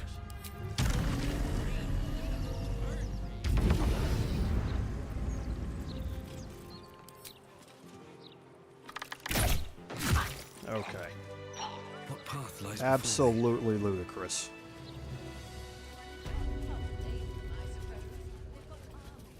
Don't know why I'm bothering to close the door. It doesn't seem like it matters anyway.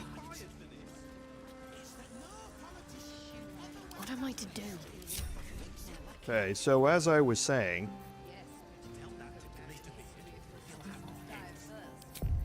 going to cast guidance on Shadowheart and have her head down the hatch. Let's see. Corpses as a Okay, so statement. there were a couple of successful Someone perception enjoys their checks there, bloody work. which is good. Now we'll have Astarion head down the hatch with her. Yeah, but I'm level 12. I don't need it. So I'm capped out. But it is. I mean, I could go get snag their armor and everything else, and sell it.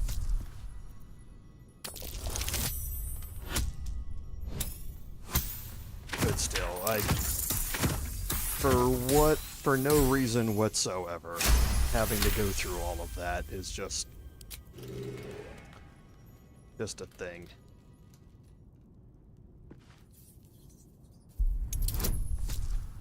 The lack of AoE because you cast something on a specific object and it somehow takes an entire 30-foot radius and turns it into a 0-foot radius because you've selected an object is the first thing that went wrong with all of that in the game coding. And then the whole summoning of everybody else through doors where they can't see you and everything else is just ludicrous.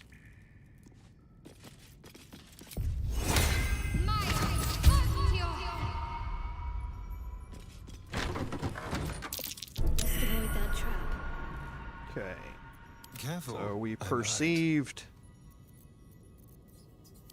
the tripwire.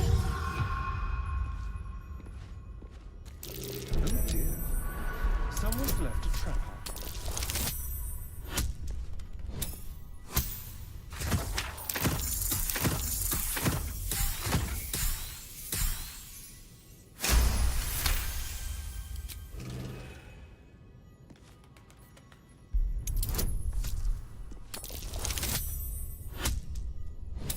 Here's the nat 1.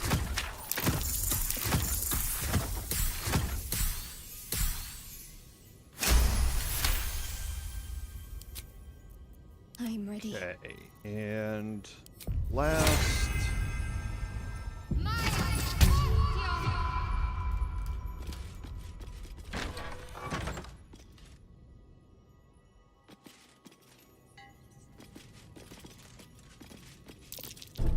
avoid that trap.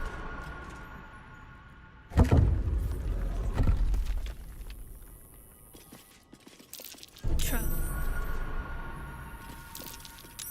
Okay.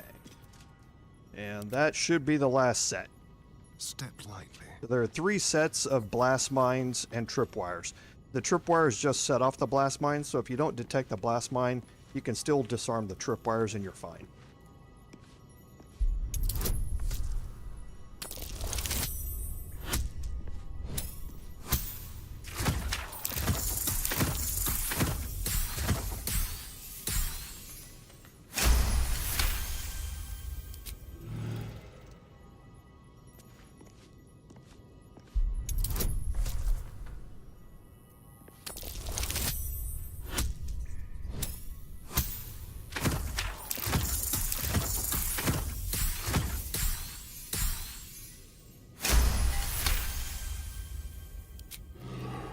Okay, so now everything is open to us here, and we can start doing a little bit of exploration. So we'll start in here, since we're already here. Some weapons that you can pick up. Pouch you can search.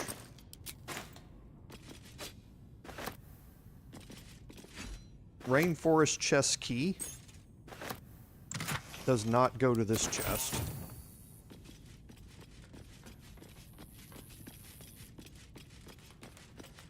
Then inside this room here, you have some other notes. Okay, so you learn a little bit about Kanda Hallow's tombstones. Okay, so he was watching Kanda Hallow's tombstone shop and found some suspicious activity happening there.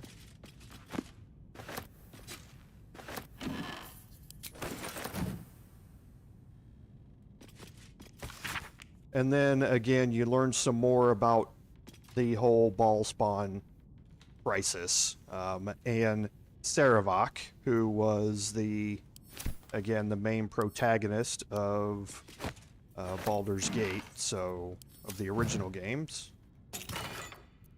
Scroll of Hold Monster, very, very good. Smoke Powder Bomb, always nice to have. And some more observation notes about Kanda Hallows. We're going to learn more about Kanda Hallows as we go here.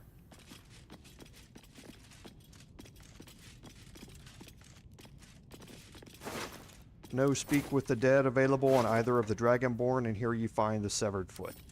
So that's what we were here for. A lot of work for it. And you find the fourth. Just don't ask me what, exactly. Where, again, Orin is performing the effigies here.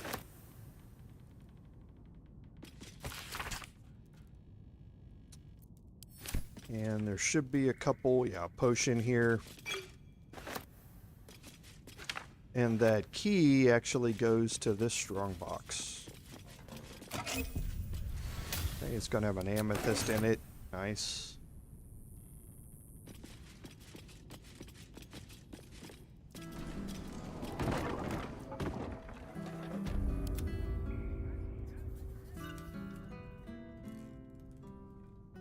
How about this?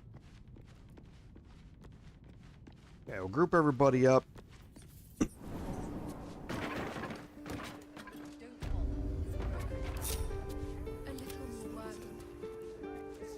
And yes, could go through and steal all the stuff. They're going to have various armor types, which you can sell for a decent amount of money.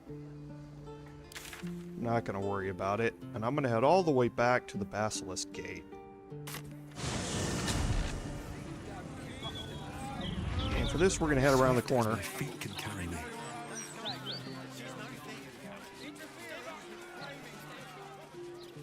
And head back here to these double doors. Now again, these aren't marked as red, but who knows what this game is going to decide to do to me here. So we'll lockpick this. Easy.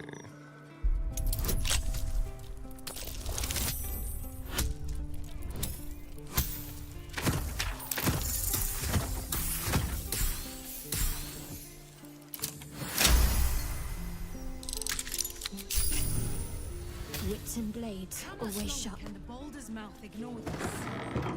These gallows kill people. Imagine if some of this artistry was applied to a canvas instead of dead bodies. And here we're gonna find the next victim with the pelvis. Looks like a clown's pelvis. Not a sentence I ever thought I'd have to utter, but here we are. And the next letter, again, the next effigy in the line here. So now we have found, we check our journal. We found torso, the hand, the arm, the leg, the foot, the pelvis. There's one more, and that's the severed head. Now this one is skipping ahead a little bit, and it's going to create a bit of an issue for us. Let's go hurt someone. When we do this. But for this, I'm going to head to the Undercity Ruins. Okay, because the severed head is down by the Temple of Bhaal. Now, how do you get into the Temple of Bhaal? This door here Keep a blade close. is not pickable. Is that Okay? blood? So the way to get into it is by attacking one of the hanging corpses here, and this door will open. All right, now this is revealed as you get more through the Investigate the Murders quest, which we are jumping a little bit ahead of to do this portion of it.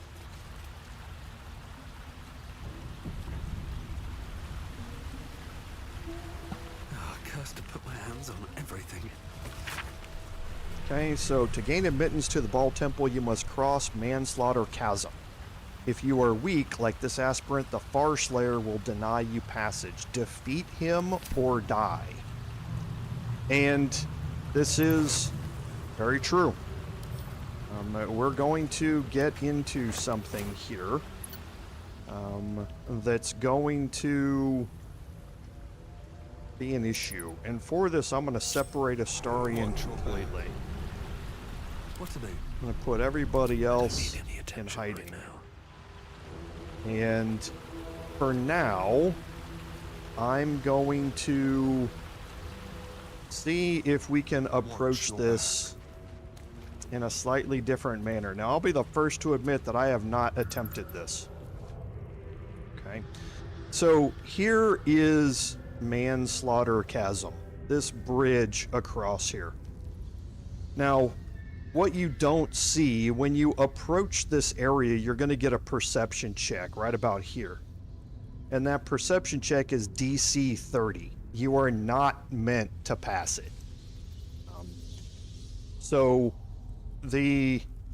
what you don't see is that there's a massive ambush waiting for you here. There are two main melee fighters. Everybody else is positioned up in the rafters, or up in the surrounding rooms that all have shots on this bridge, and they want to use ranged attack push to knock you off of this into the chasm, and you're dead. Now, this plate right up here has the Farslayer that was mentioned on it. As soon as you enter into this room, the Farslayer will catch you by surprise, unless you have the alert feat, which Astarion does.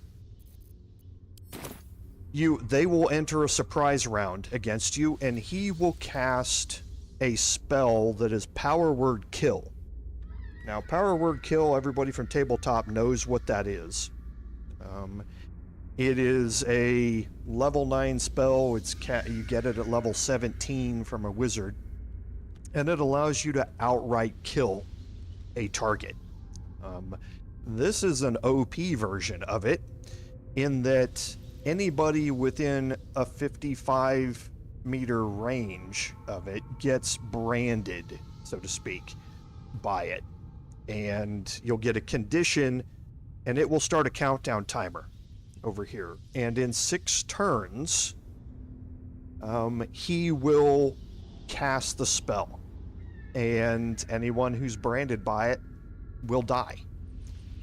And the only way to stop it is to either break his concentration or to kill him. Now, he has Unstoppable, and he's got 3 charges of it, which means all damage for the first 3 attacks are reduced to 1.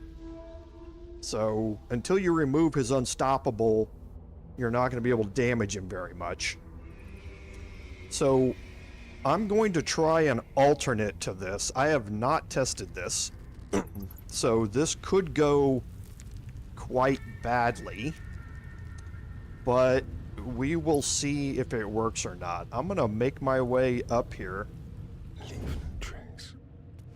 See if I can trigger the perception check.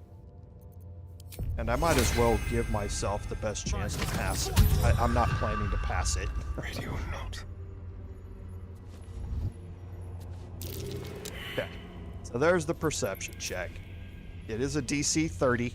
I rolled a 25, so fairly decent. But yeah, I would have had to have rolled a 17 or higher, and I rolled a +4 on guidance out of that, and a +2 on Mark of the Shifter. So what we're going to do here is we're going to go into turn-based mode.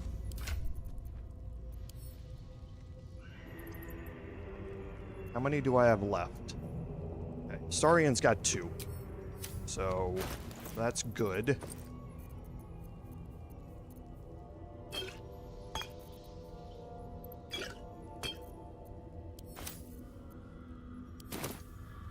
Because I'm going to take one of these, I'm going to go into turn-based mode, I'm going to drink it, and then I'm going to start making my way through here and see if it triggers the encounter or not. I've been told it doesn't. I'm not entirely sure that's true. But even if it doesn't, the timer's going to start, but I'll be invisible, and I can make my way across all of this without having to endure the ranged attacks that are going to come in here. So let me go into turn-based mode. I will drink this potion. I'm going to use my action to dash. There.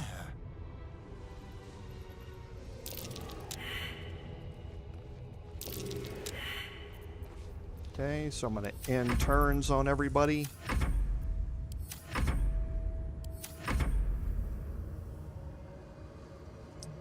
So it might work. Okay, I'm going to go to Astarion.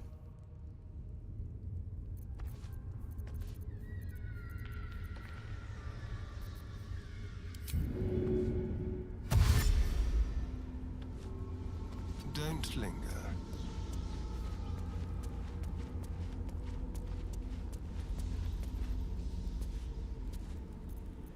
Okay.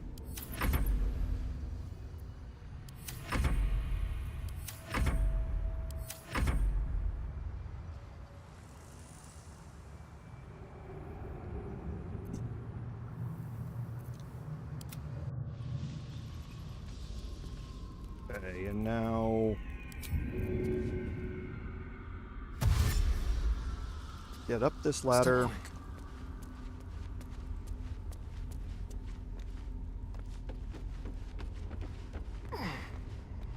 There's another ladder.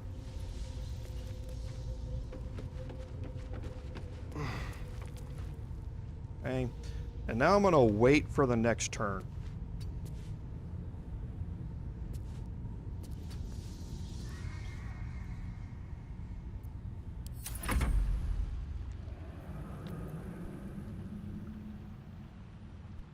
Whatever comes, I'm ready.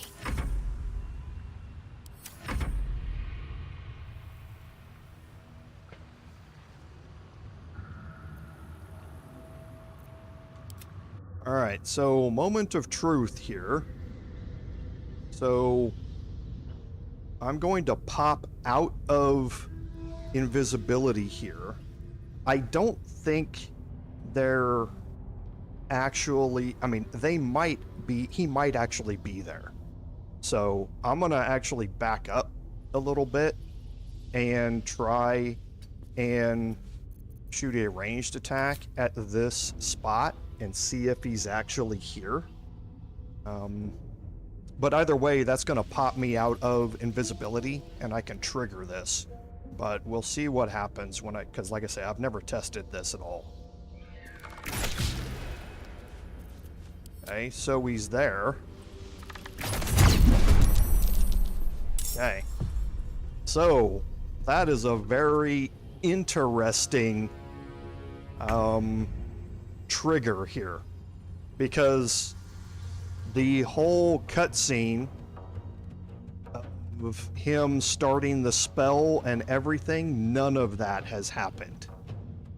I am in a one-on-one combat with him, and there's nobody else. There are literally 20 other enemies all around this area, and I'm in a one-on-one combat with him. So this is actually really impressive. So I'm actually happy to see that this works. So now again, he's got Unstoppable, and in case you're not aware of what Unstoppable is, it reduces the next damage taken by the entity to 1 and consumes 1 charge of Unstoppable. Unstoppable creatures cannot be moved by any external forces, mundane or magical, so I can't push him off of this cliff while he has Unstoppable.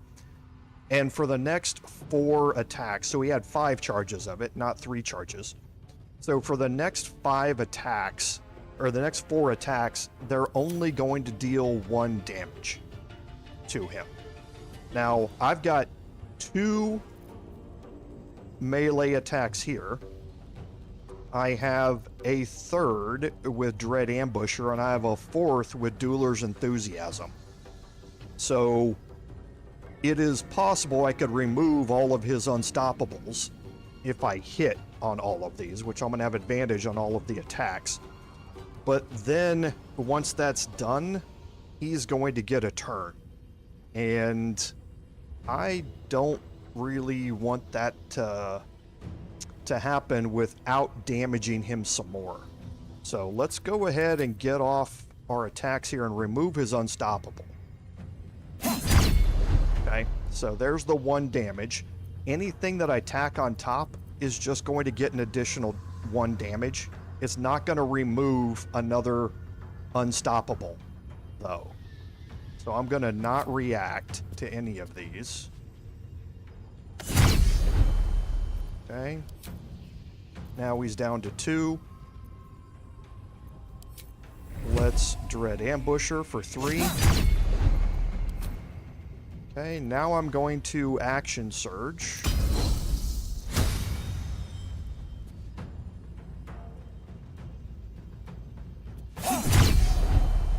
Now his Unstoppable is gone.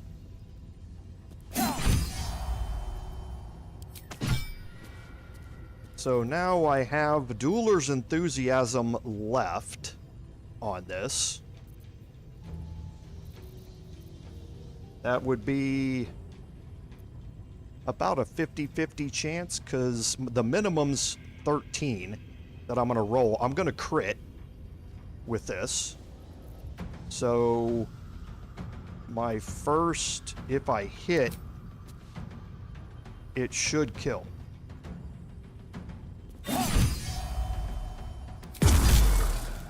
Oh, he's immune to necrotic. Okay, so that was a mistake on my part. Yep. He's immune to necrotic. That was my fault.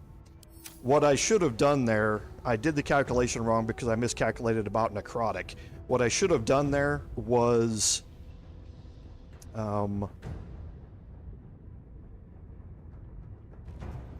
taken a potion of speed with my bonus action instead of using Dueler's Enthusiasm with my bonus action. So now I'll be anxious to see what he does here with his turn. Okay, so he teleported. Don't care about Ray of Frost.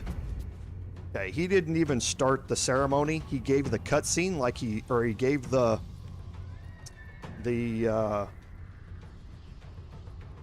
thing, the voice or the line there, pass me, the trial begins, but he didn't do anything. So I'm going to use my movement to pop down these ladders. I can't reach him on foot because of Ray of Frost, but I don't have to, hopefully. Okay. So now I have no idea what's going to happen when I walk into this place.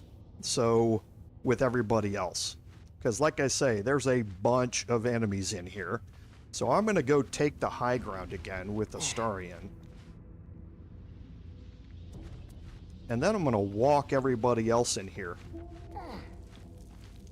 And just see what happens.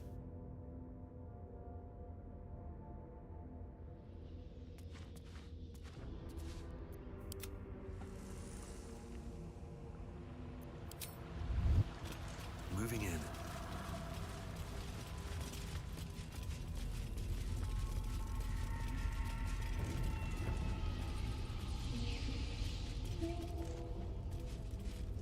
Because I should trigger a fight with 3 archers up here.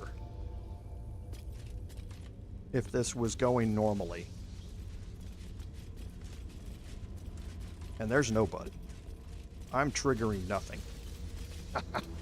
That's amazing. Okay.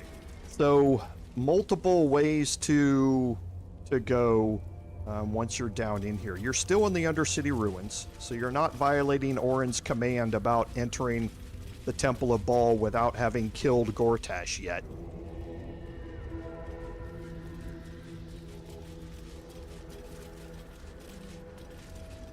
This is going to be the dangerous part, because if we get caught in a surprise round here, everybody's dead. Nope, doesn't look like it triggers at all. So there you go. For your own playthroughs, that's the way to do it, folks. Send somebody into invisibility and make the way all the way up there. Now again, he's got, and I don't know if it's going to show it here, he's got alert. So you need to do this with somebody who has alert, or else you're going to be caught in a surprise round with him. Or he's going to gain first initiative. And again, not entirely sure how things work like that. But if you get caught in this, it's a fight. It is absolutely, definitely a fight. So be prepared for it, because crossing that bridge can be ugly. This is where having Shadowheart and her Infinite Darkness comes in clutch. Because she can, depending on your initiative order, she can cast darkness out in front. You can then move people into it. Then she can cast it out in front again and move people into it. And if you time it right, she can cast it out here. She has enough movement to get into it herself. Everybody else can dash and make it into it. And then she can again cast darkness out in front, move her way into it, and everybody else, you can kind of leapfrog the darkness across this bridge, because the archers can't shoot into the darkness.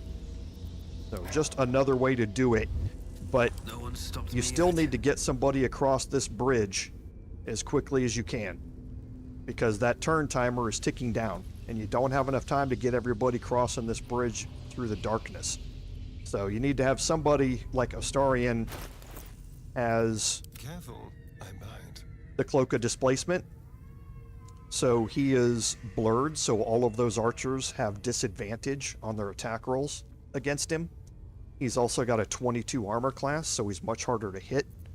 So when I did this in my personal playthrough, Astarion just avoided all of the ranged attacks. But if he would have gotten hit, then he has to pass an athletics check, or he gets thrown into the chasm.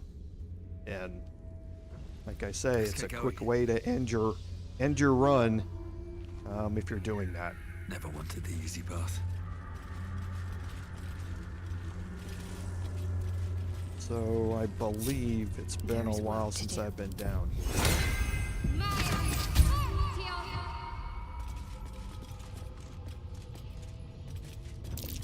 There's the perception check. Thought there was one here. So there's a Strangle Death Manifesto. There are a few of these we haven't learned. You didn't get to see them. But there were two melee enemies here. Strangler Luke and another big melee enemy that come in and try and attack you while you're in here. And this is just one of them. It just learns some of the backstory about what you're getting into. These are all initiates of Bhaal that you're going up against now. All's well that ends not as bad as it could have. Okay, and now you can see where we really are. And anybody who's played the first two games would be very familiar with this. Very familiar with this. It's amazing the first time I stepped into this room. Another step forward. The Lord of Murder shall perish. To see this being revisited. It's just amazing to see Larian's reproduction. But in his doom he shall spawn a score of mortal progeny. Of this. It's just, like I say, it's an amazing thing to see.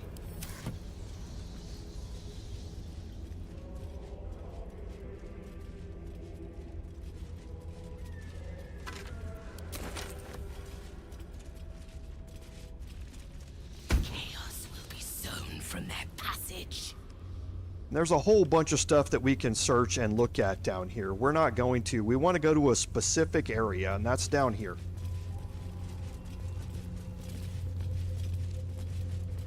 Okay, and before you get too far down here, break your group.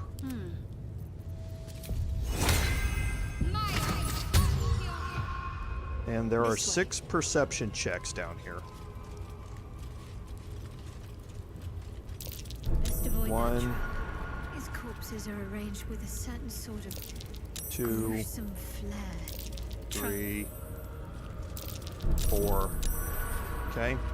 So I don't want to get any closer. Don't touch me. On my way. On these first 4. Now, you need to be a little careful about trying to disarm these. Astarion, I don't know what the pathing is with this, and you might even see it here. But the pathing is very weird for actually clicking on and disarming these mines. Okay, you can't even see it. There it is. I'm going to try and click it from this side.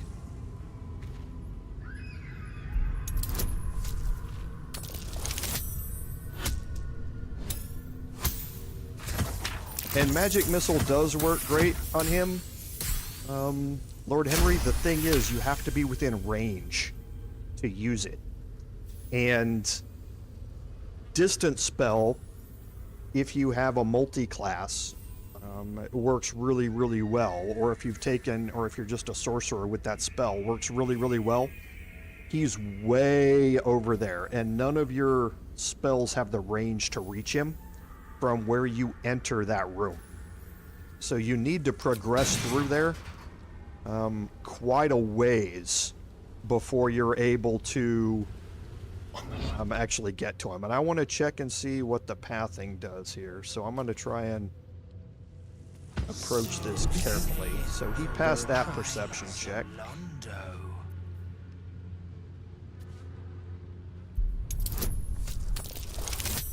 But yes, Magic Missile is great at removing the unstoppable trait, because every missile counts as a separate attack.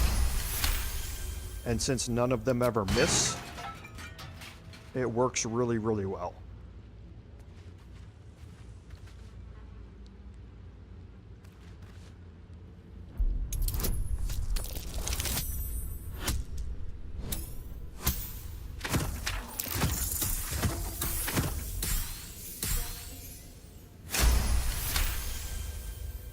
Yeah, with my Astarian build, I have 7 attacks that I'm able to make.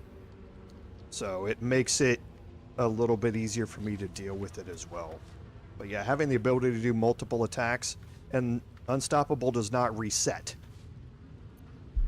You will see a much different version of Unstoppable when we get to the Orin fight.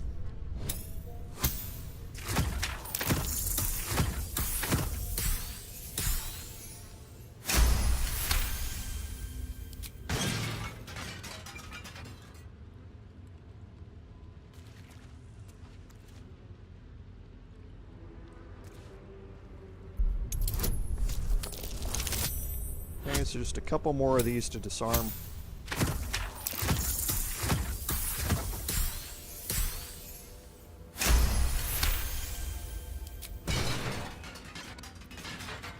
And this one is tricky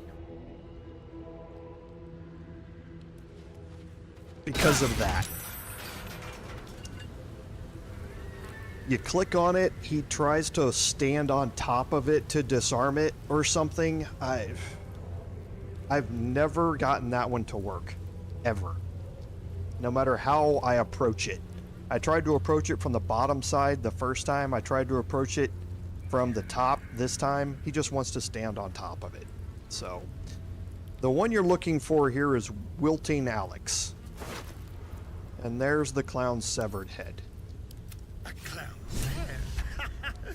Not laughing now, are you, Dribbles? And again, the 6th effigy from Orin. You can search them down here, but again, like most of these dead bodies that you're going to find, there's nothing on them. See, just like that pathing, walking around. Okay, so I'm going to now group everybody up, and I'm going to get out of here.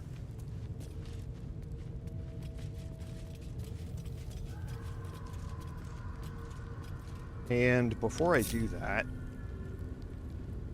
might as well make it easier on myself to get back here later.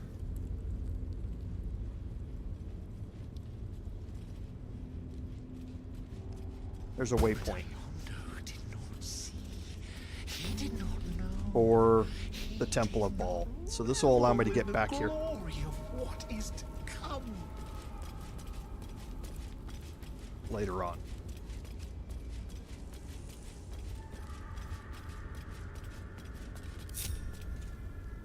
So now I'm going to head back to Rivington.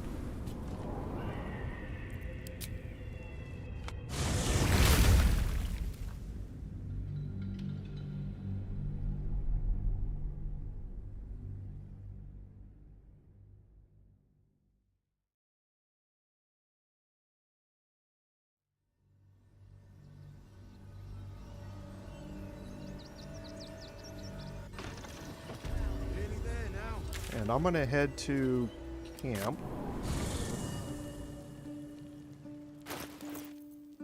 Just to be able to... So she's almost full, Gale's not. So here is the hand and the torso, which I had found previously. And while we're at it, let's just move everything.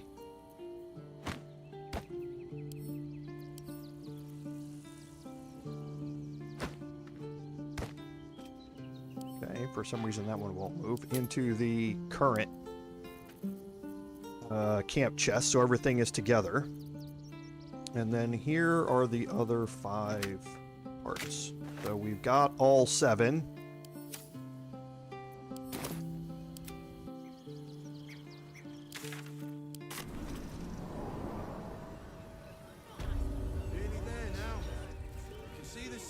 Time to press And we will head back to the Circus of the Last How Days. many red caps are in a handful? Boys ready?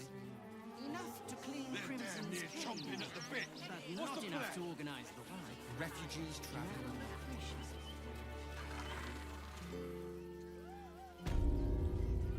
Now this is going to be your last opportunity. Once you take a long rest, once you complete this quest and take a long rest, the circus is going to disappear. So this is going to be your last opportunity to shop with any of the vendors that are here. So, for instance,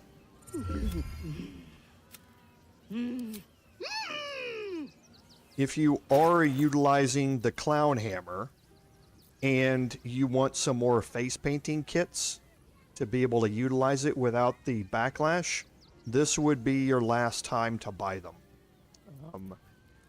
And any of the dyes and that sort of stuff that you're looking for, this is going to be your last chance in here to get them. So feel free to go around to the vendors. I'm going to click on Popper Seems here like a real good moment quick. to talk. I can't remember if it's Popper or if it's Boney. Clown Man is dead. Oh well. Want a treato? Yes! I has lots of stuffs. Just for you. Okay, so yeah, I'm going to pick up these 2 elixirs of Cloud Giant Strength. And is this humanoid? It's Dragon Slaying. I'll take it. And the Arrow of Many Targets.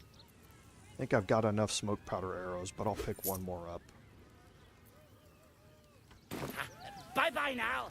Come back to Papa soon. Okay.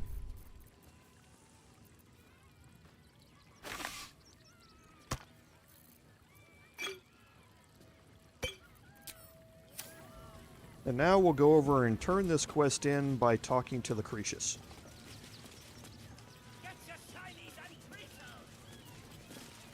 Hello again, my vicious little warrior. Any luck finding Dribbles? Ah, perfection. This is just what I need. His flesh has a few rat bites, and his teeth are missing, but these are minor issues. I shall remake Dribbles better than before, where once he was famous, he will now become legend. And you? Here, darling, a little something from your friend, Lucretius. My circus and I can now finally leave!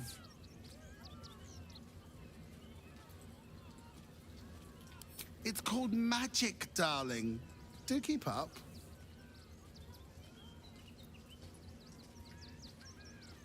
Not this instant, so should you wish for anything from my staff, be quick.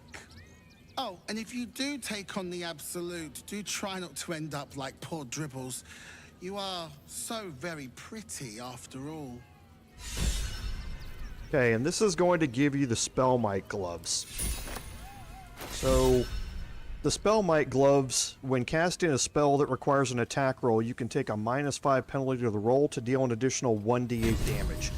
This is the same thing as Great Weapon Master or Sharpshooter or ranged and melee attacks, but for spells, with the caveat that it's not a flat bonus increase. It's a 1d8 damage roll increase on that. So anything that requires an attack roll, which means this is going to apply multiple times to things like Scorching Ray or Eldritch Blast and that sort of stuff. So I'm going to take those gloves and I'm going to replace the Gemini gloves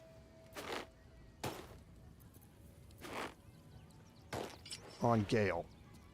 So now he can use even more, he can deal even more damage with his Ray of Frost cantrip, but anything else that he wants to cast, like Eldritch Blast or Scorching Ray or something like that, is going to benefit from that as well. So, and it's toggleable, just like Great Weapon Master and Sharpshooter is, so you can turn it on and off as you go. Looking ahead. So that is going to complete Find Dribbles the Clown. It's now done. So what do we want to do next? Well, there's a couple of things that we can end here with that are combat related. So our action economy is not great from Shadowheart, but really just utilizing her to cast darkness. So let's go ahead and head to the lower city central wall again.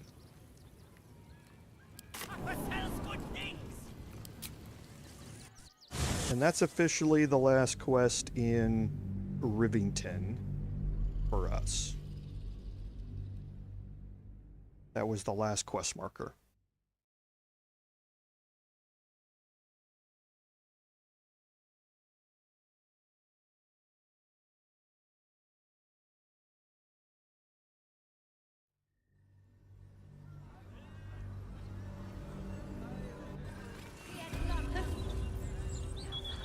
And we're gonna make our way through here and into this area. Now, this area here is the park. And remember, we learned a little bit about the park, that there were some suspicious characters here in the park. So let's make our way around to the main entrance here. And we'll talk to Manip Edenoza here. Park's no place for a stroll anymore. More likely to find a muggin than a picnic these days. You feel an all too familiar squirm in the recesses of your mind. She has a tadpole. Or perhaps you'll find something bloodier. The Absolute's warriors are at work, just beyond here. You'd be wise to not interfere, brother. Okay, so she's saying that the Absolute's warriors are at work just beyond here. You'd be wise not to interfere. Nothing's going on. And even if there was something, you'd be wise to ignore it. Absolute's business. Got it? Now be off. You'll attract attention. In her name. Okay, and for this, I'm going to split off Paladin. Everyone else,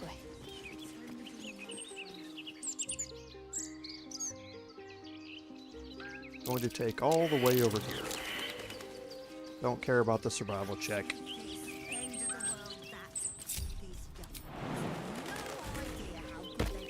Quite ready for you. You've been doing the same reps for years.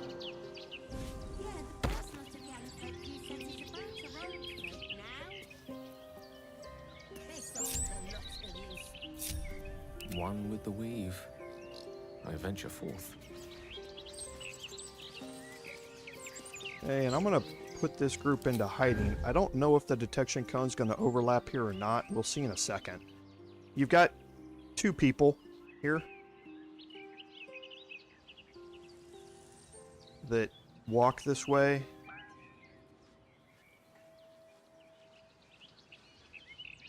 Doesn't look like the detection's cross. Okay, so that's good. Shouldn't have wished to live in more interesting So times. now my Paladin, I'm going to head back to this side over here.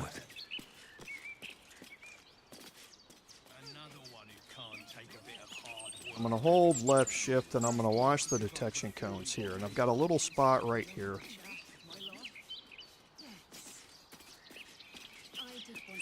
Should be out of everybody's view, and I'm going to go into hiding. Okay, you see these two people are talking about in the fountain. The book and sex Okay. are the best bits. Of any book, really. I'm with Kat. I refuse. Intrigue was its finest. Don't get me wrong. Okay. So my sea invisibility knocked him out of invisibility here. Get it yourself. I'm not fetching it. Don't want to get wet. Yeah, we're not friends anymore. I'm not talking to you. Get it back. There's another one down here. Should mind my steps. I don't see what your problem is with the robe. It hides my identity. But it's not exactly. There's a third one right there. I cannot believe you've come dressed like the villain in a tragedy. Okay, now these two people down here, a sinister hooded man that's got the aura of murder trait, probably in on it as well. So we've got 1, 2, 3, 4, 5.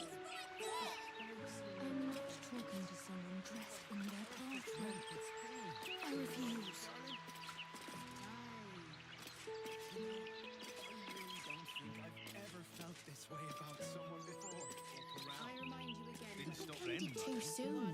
There was plenty of dusk left to Okay, and now I'm going to come out of hiding and make my way around to the other side again. No, it's not.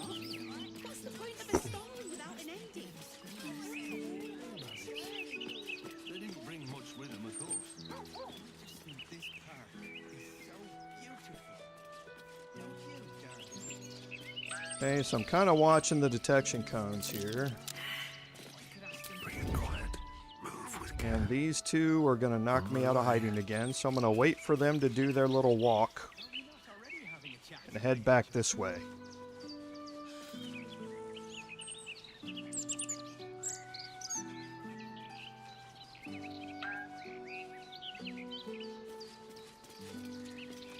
Just not a view.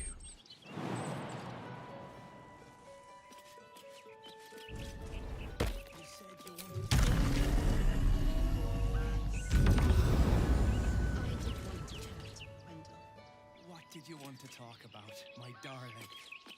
Well, come on. And there's the last one. You here because I want to be careful about the detection cones again.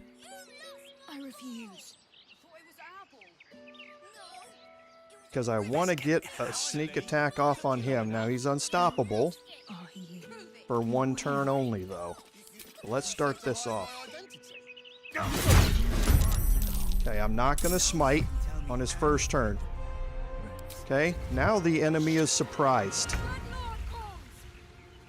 Okay, that gives me a surprise round against all of them.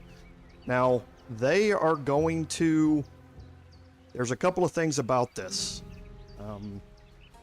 If you walk in here and you trigger this, there will be a cutscene if you walk up here into this area.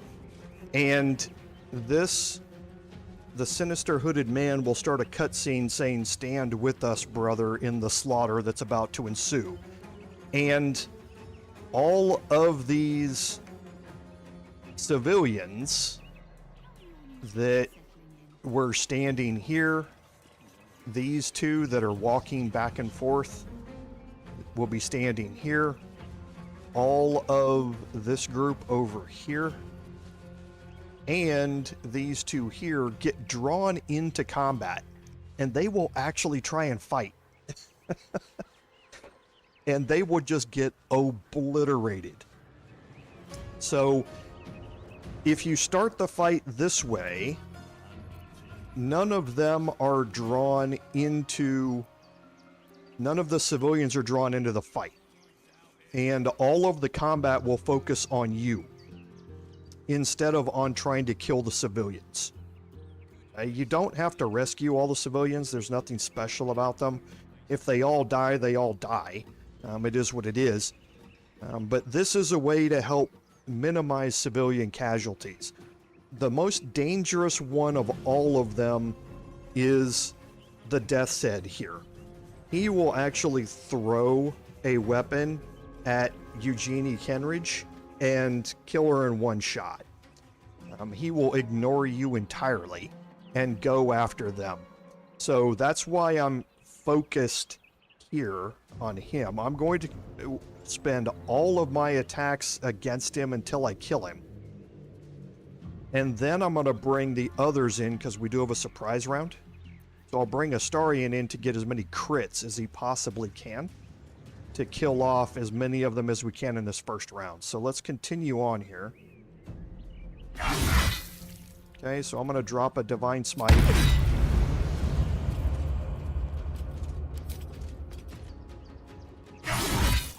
Okay, that opens up my bonus action. So I'm going to fly down here.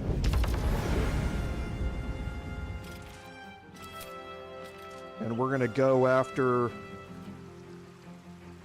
this. The hooded man here does not have unstoppable.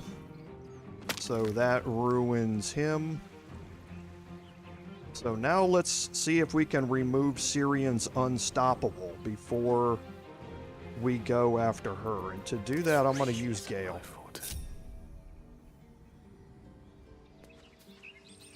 Most excellent. Now the civilians are still in motion down here.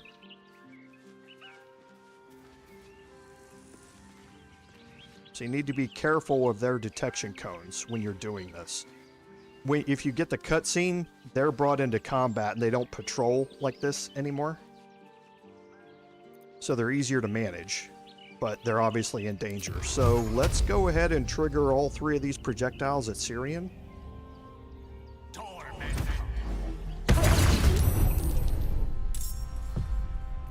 Nothing will stand in Now if we go back, Syrian no longer has unstoppable. So I will action surge.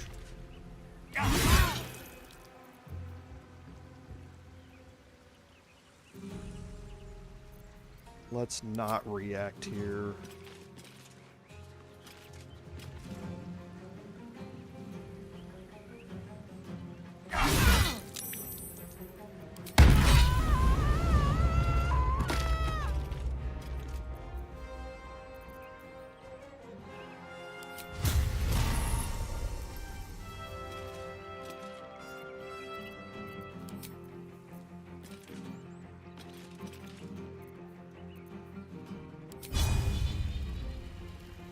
He's in Sanctuary, so it doesn't matter anyway.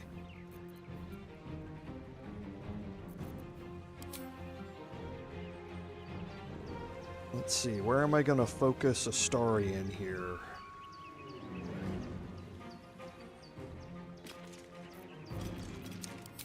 Do I have any arrows? I don't. Let's go into Astarion's bag.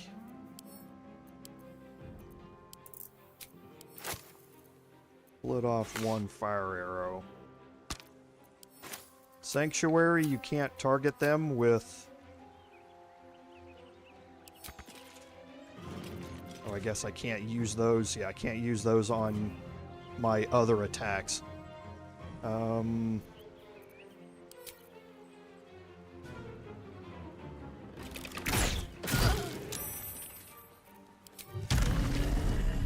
to keep him from moving out of that spot.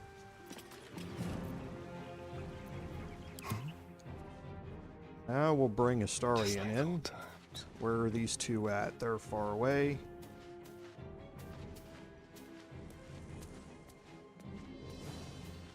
And I've got just these two left.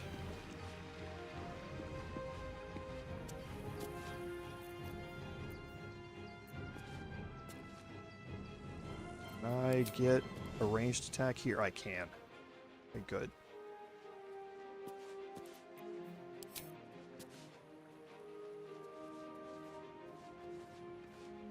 That's a crit. Got his turn back. Crit.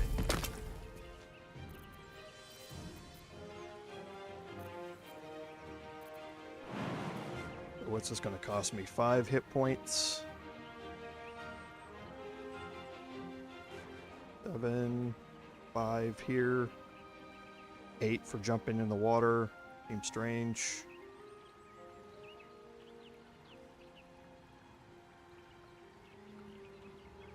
Okay, we'll take the 5. I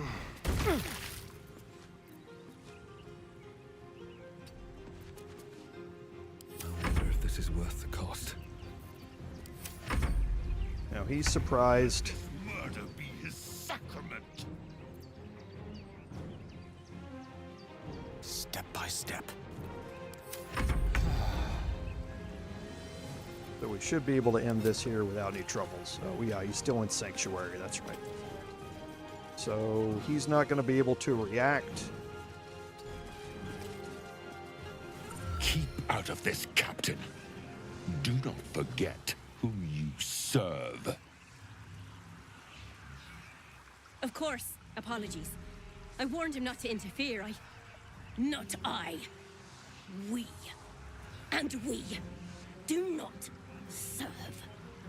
Defective. Very well. Another offering to Bhaal. Okay, now she's going, and the other Flaming Fist are going to join in on our side. But this is unfortunate. See if I can hit him without hitting her.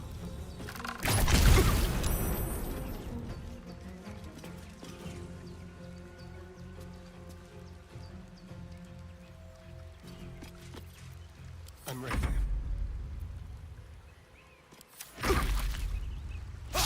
Now he's going to turn invisible after this.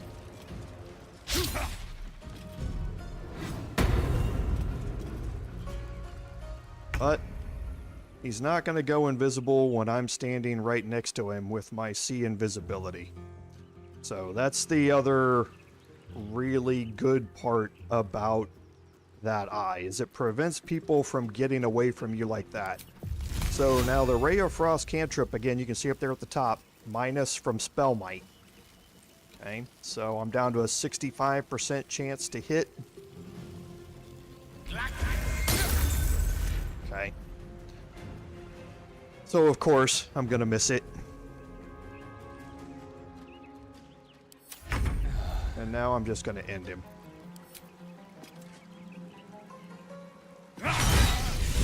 Quick! Must be quick! This mind is small, fragile. Listen now!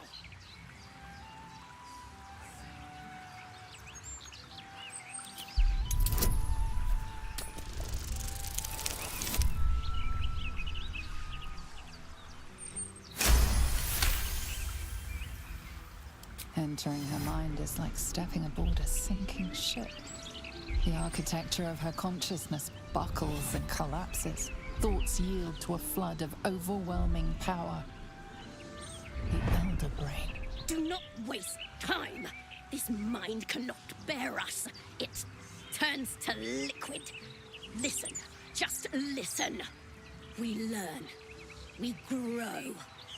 Loosen our clumsy bindings. Aid us. Necromancer dead. Changeling and tyrant remain at odds. Kill them. You have a place in my grand design. The Elder Brain turned her into a meat puppet. What the hell else can it do? What happened? Why do I taste copper?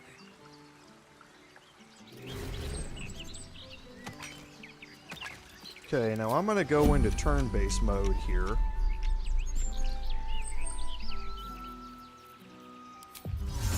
I'm going to cast Darkness on top of me. And I'm gonna loot the Mind Flayer Parasite Specimen here to get me up to 22. If you don't do this quickly, then another Flaming Fist is going to come running in here.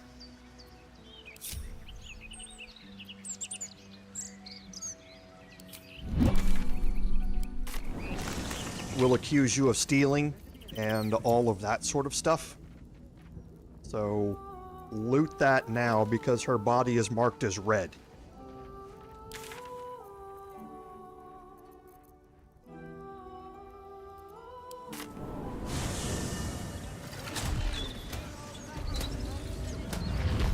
Okay, so now one more piece of combat here before we go, and it's marked on our map right here. The murder target, Figaro, is here, and the chase down the serial killer marker is here as well. I think it's probably about time that we deal with that.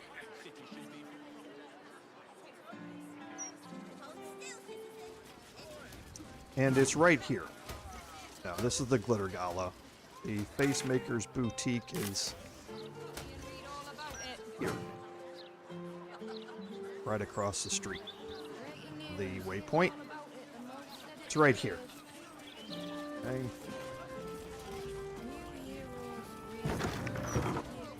No way to run a business, I say. Can't even browse while he's with a client. Oi, you! Get in the bloody queue! Okay. So here I want to do a couple of things. So first I'm going to swap Astarion back to his combat gear. I also have a ring.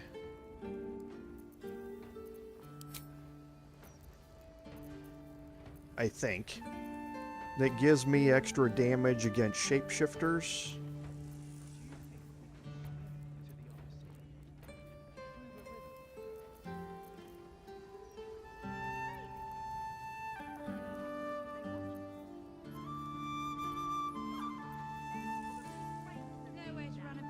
Okay, maybe I don't.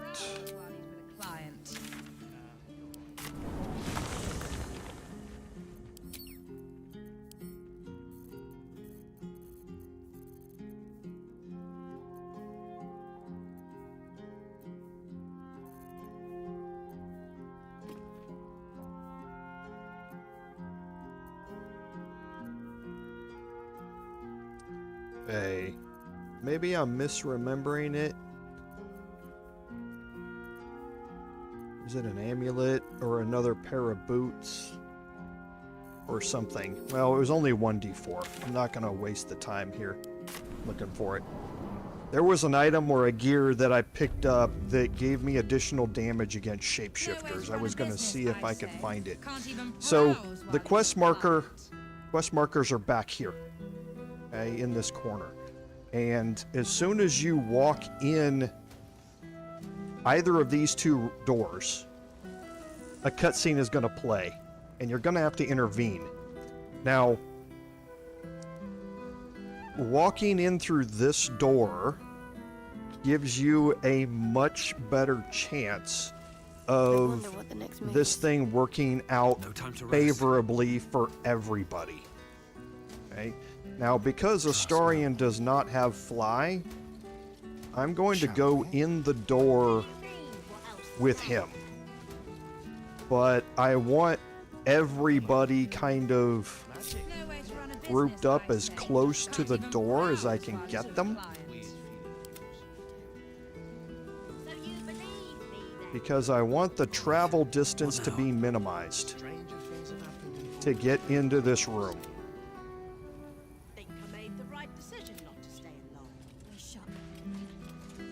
Okay.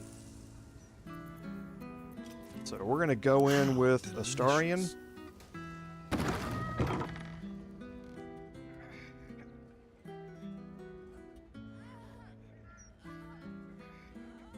It's unusual for prey to supply the tools of its own butchery.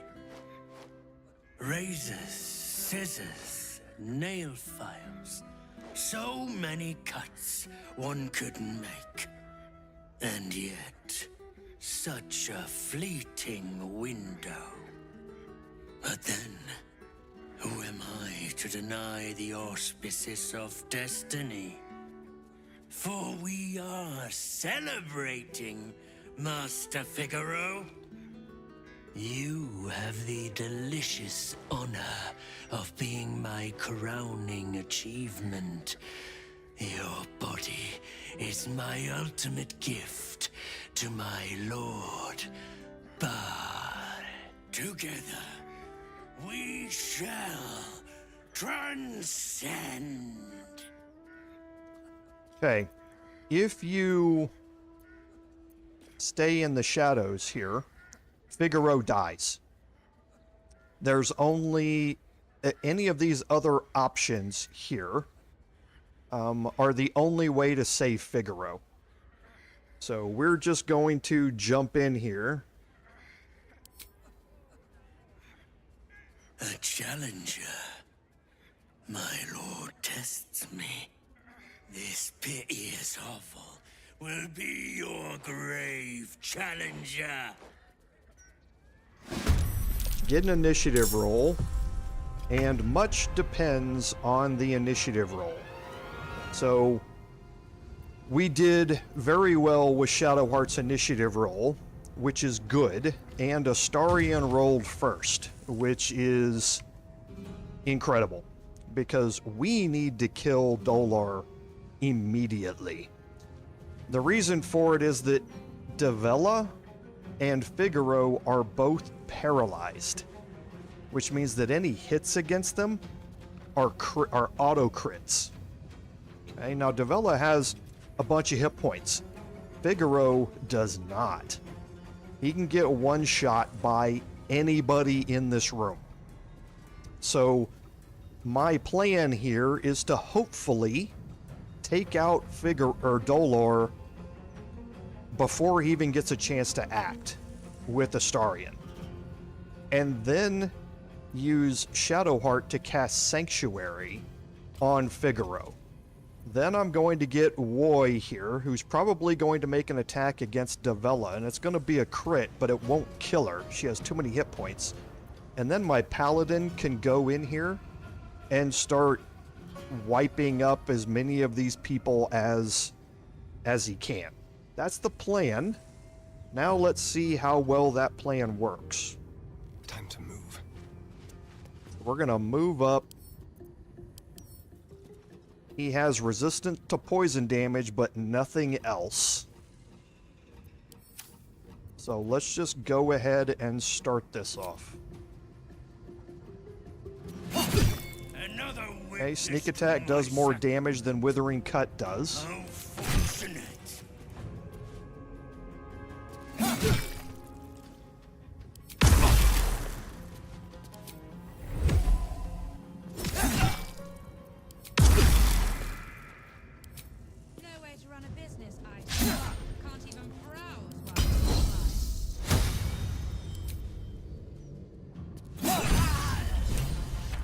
Okay, so we have one attack left.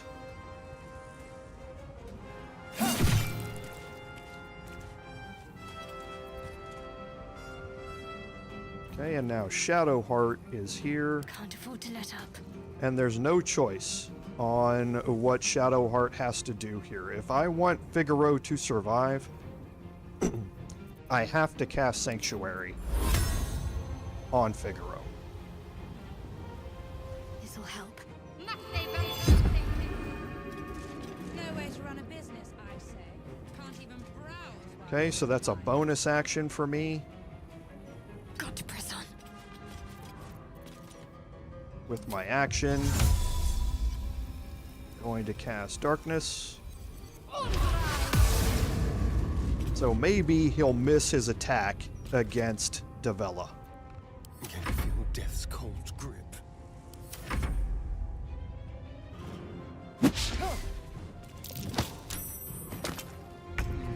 Okay, that was even better.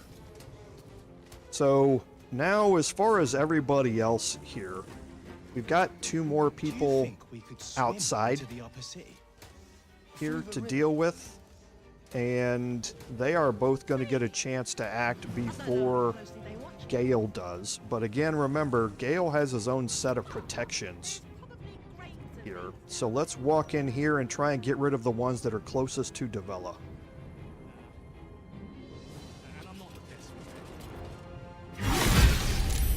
Oh, jeez.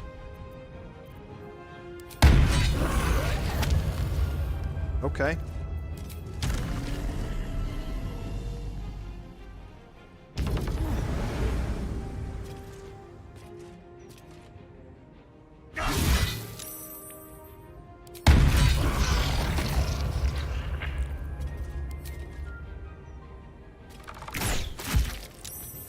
I didn't actually expect that.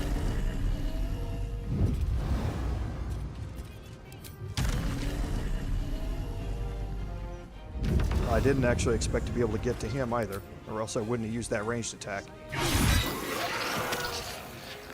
Oh boy, the Paladin is so strong at this level. Now I want them to hit Gale. No way to run a business, I say. Can't even browse while he's Okay, so I rolled a 20. I do not want to react.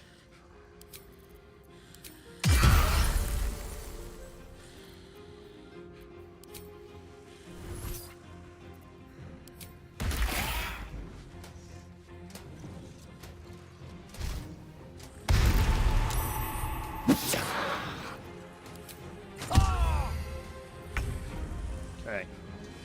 So now with Gale,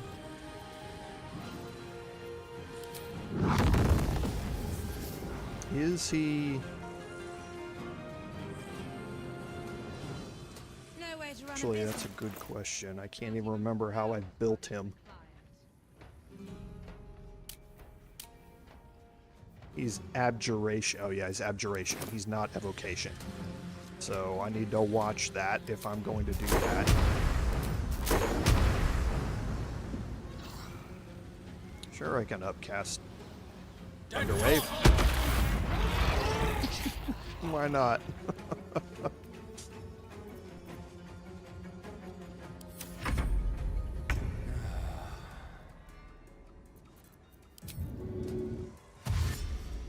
Oh, and he can get within range.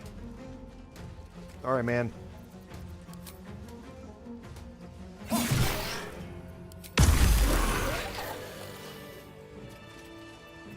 My faith protects me. So that worked out really, really well, too. Well, did it? I'm ready. So let's... I should have known it would be you. Thank you. If it had been the dwarf alone, we might have stood a chance. But these doppelgangers, they swarmed us. We were paralyzed before we even had the chance to fight back.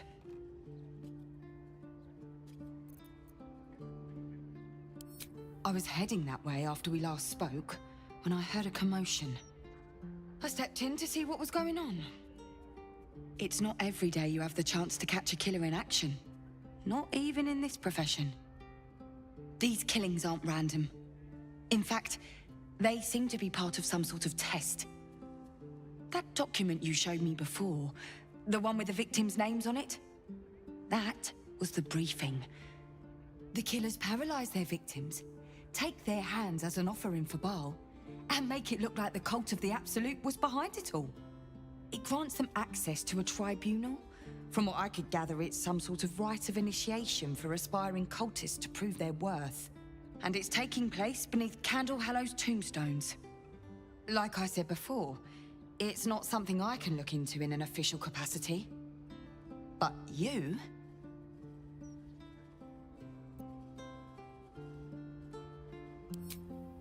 Technically, I haven't yet done an inventory of this crime scene. So if, something were to go missing from a corpse...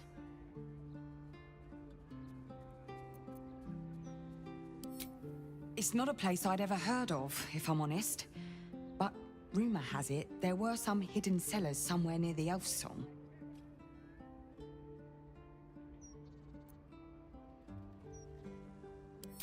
I will.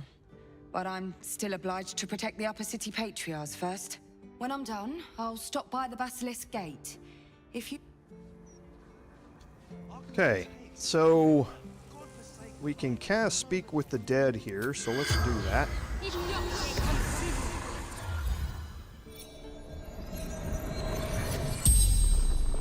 The corpse regards you lifelessly.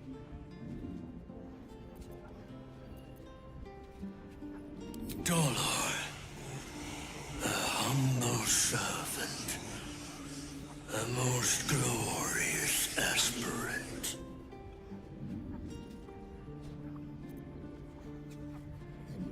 My becoming unholy assassin.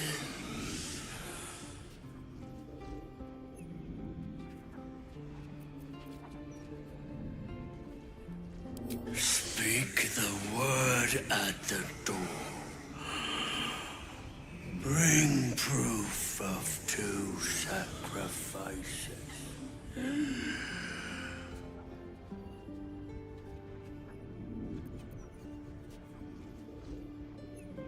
Sicarius.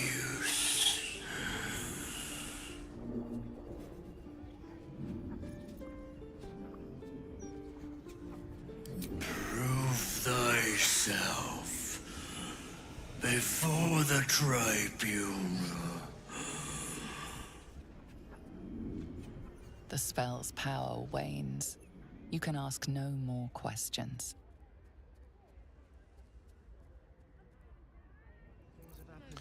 Okay, and then we will quickly, and just like before, a lot of these bodies aren't going to have much on them, but that one was something in particular to look at. And we'll look at that here in a second, because this is a fairly unique item. You're going to find a tombstone shop key. I heard it was a Bhaalist that tried to kill Mr. Figaro. And a mention that I will be thrilled to join at the murder tribunal in acclaiming Dolor as unholy assassin. You're going to need that key. Then you can search Dolor here. Now, he has the Space Shunt boots, which allow you to cast Dimension Door. And it allows you to cast it once per long rest. Like I say, this is how he was able to escape us from the wine tasting. This Dimension Door for us is going to work as normal. For him, that Dimension Door was like miles and miles and miles. He was able to teleport across the world. We're not allowed to do that. This is the regular version of Dimension Door that we're going to get.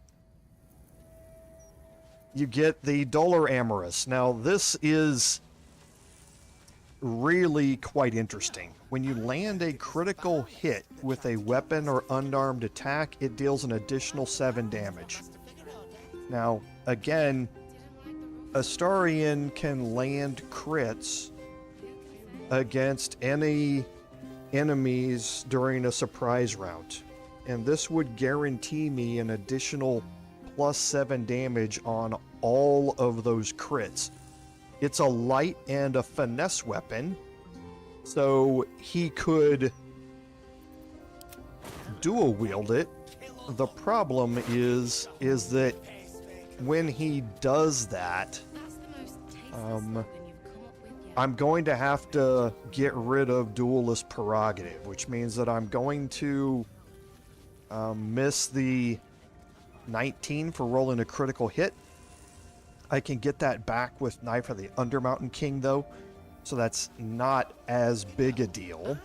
I'm going to miss the additional necrotic damage, 1d4, and I'm also going to miss on the reaction to deal additional necrotic damage equal to my proficiency bonus, which is +4 right now, which I can do on every hit with it. So with Duelist Prerogative and the build that I have, it's almost 6 of one, half dozen the other. Dolor Amorous and the Knife of the Undermountain King can work very, very well together to do a lot of the same things that Duelist Prerogative does. However, I think the overall damage numbers skew to Duelist Prerogative by, I think it's, I saw the calculation once in a forum post. It was something like 13% or something like that. Overall for Duelist Prerogative. So I think I'm going to keep Duelist Prerogative instead of Dolor Amorous, but for a normal crit hit build where you're not using Duelist Prerogative, Dolor Amorous is a great addition to your offhand build. You're going to get the Scarlet Leather Armor, nothing special about it. You gain a +1 bonus to stealth checks. And that's it. Now the two items that are in here, a Torn and Bloody Page. You read this and you don't have to ask him about the password at the door, because this page will tell you that the door password is Sicarius. And then you have an odd password, but all right. Once it works, I suppose. A handbag. And it's kind of a play on words because it actually is a bag of severed hands. You open it, there are 4 hands in it for the 4 murders that he's already committed. These are not the only hands that you can use. If you remember from another playthrough that we're doing, when we killed Gortash, you get Gortash's hand as well. So you can... Any hand that you pick up is going to be able to work here with this. You can read through the wiki and it'll give you a list of all the hands that are going to work and where they're located at. But there's a lot of different hands that you can use. But this is an easy way to get in after you've killed Dolor. So Karabasan's Gift, again, a paralyzing poison, which again is really, really nice to have. Supreme Healing, Invisibility, Potion of Speed. These are all great things to get from killing him. Can't give up now. And the last thing that we want to do is talk to Figaro.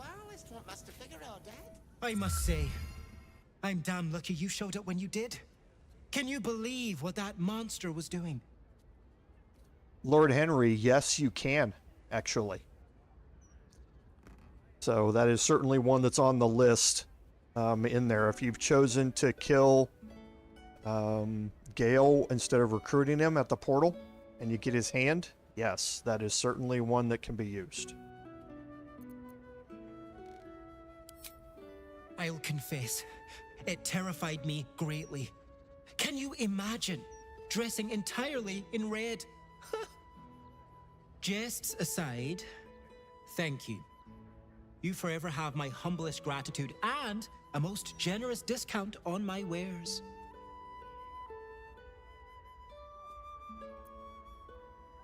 In the face of such horror, I don't see that I have much choice. Now, how may I help you today?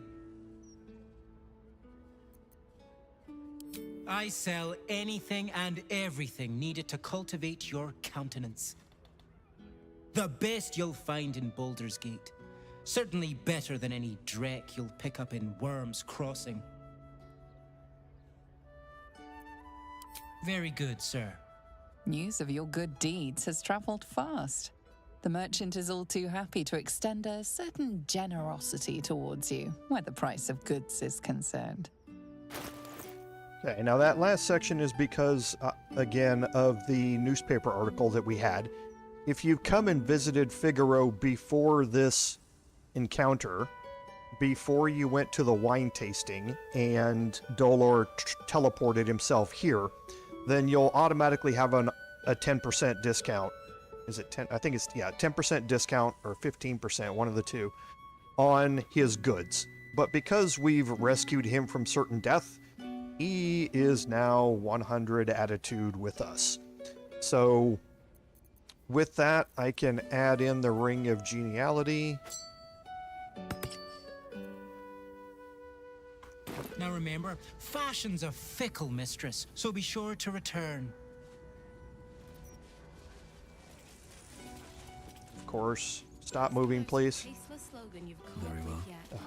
Something's on my mind. Welcome back, friend. The fine facility. Very good, sir. Okay, and now I'm up to 127% discount. And that means I need to trigger his gold. That bug is back again. So I can sell off all of my items here to him. He's a vendor now with 100% attitude, so I can utilize him to clear out all of my inventories, which I'm going to do. But before we go, this is the end-all be-all for the fit in this game.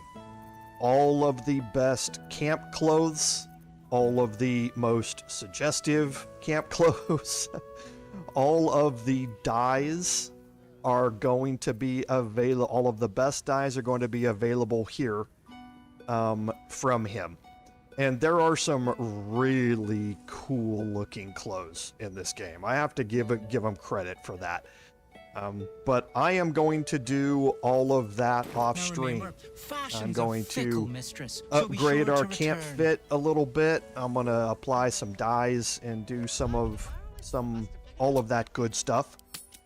But this gets us to a good point to make our break. Now we are well on our way to finishing investigating the murders and impressing the murder tribunal, which are tied together. This is all under Orin's Netherstone, so we don't want to progress too far through these. There's a point that we don't want to go any further, and we're going to put these aside a little bit to clear up some of the other things, or continue on with some of the other things that are happening here in the lower city. We're going to visit the Emperor's hideout. We are going to deal with the High Harper quest next week and go speak with the Guild of the Nine Fingers.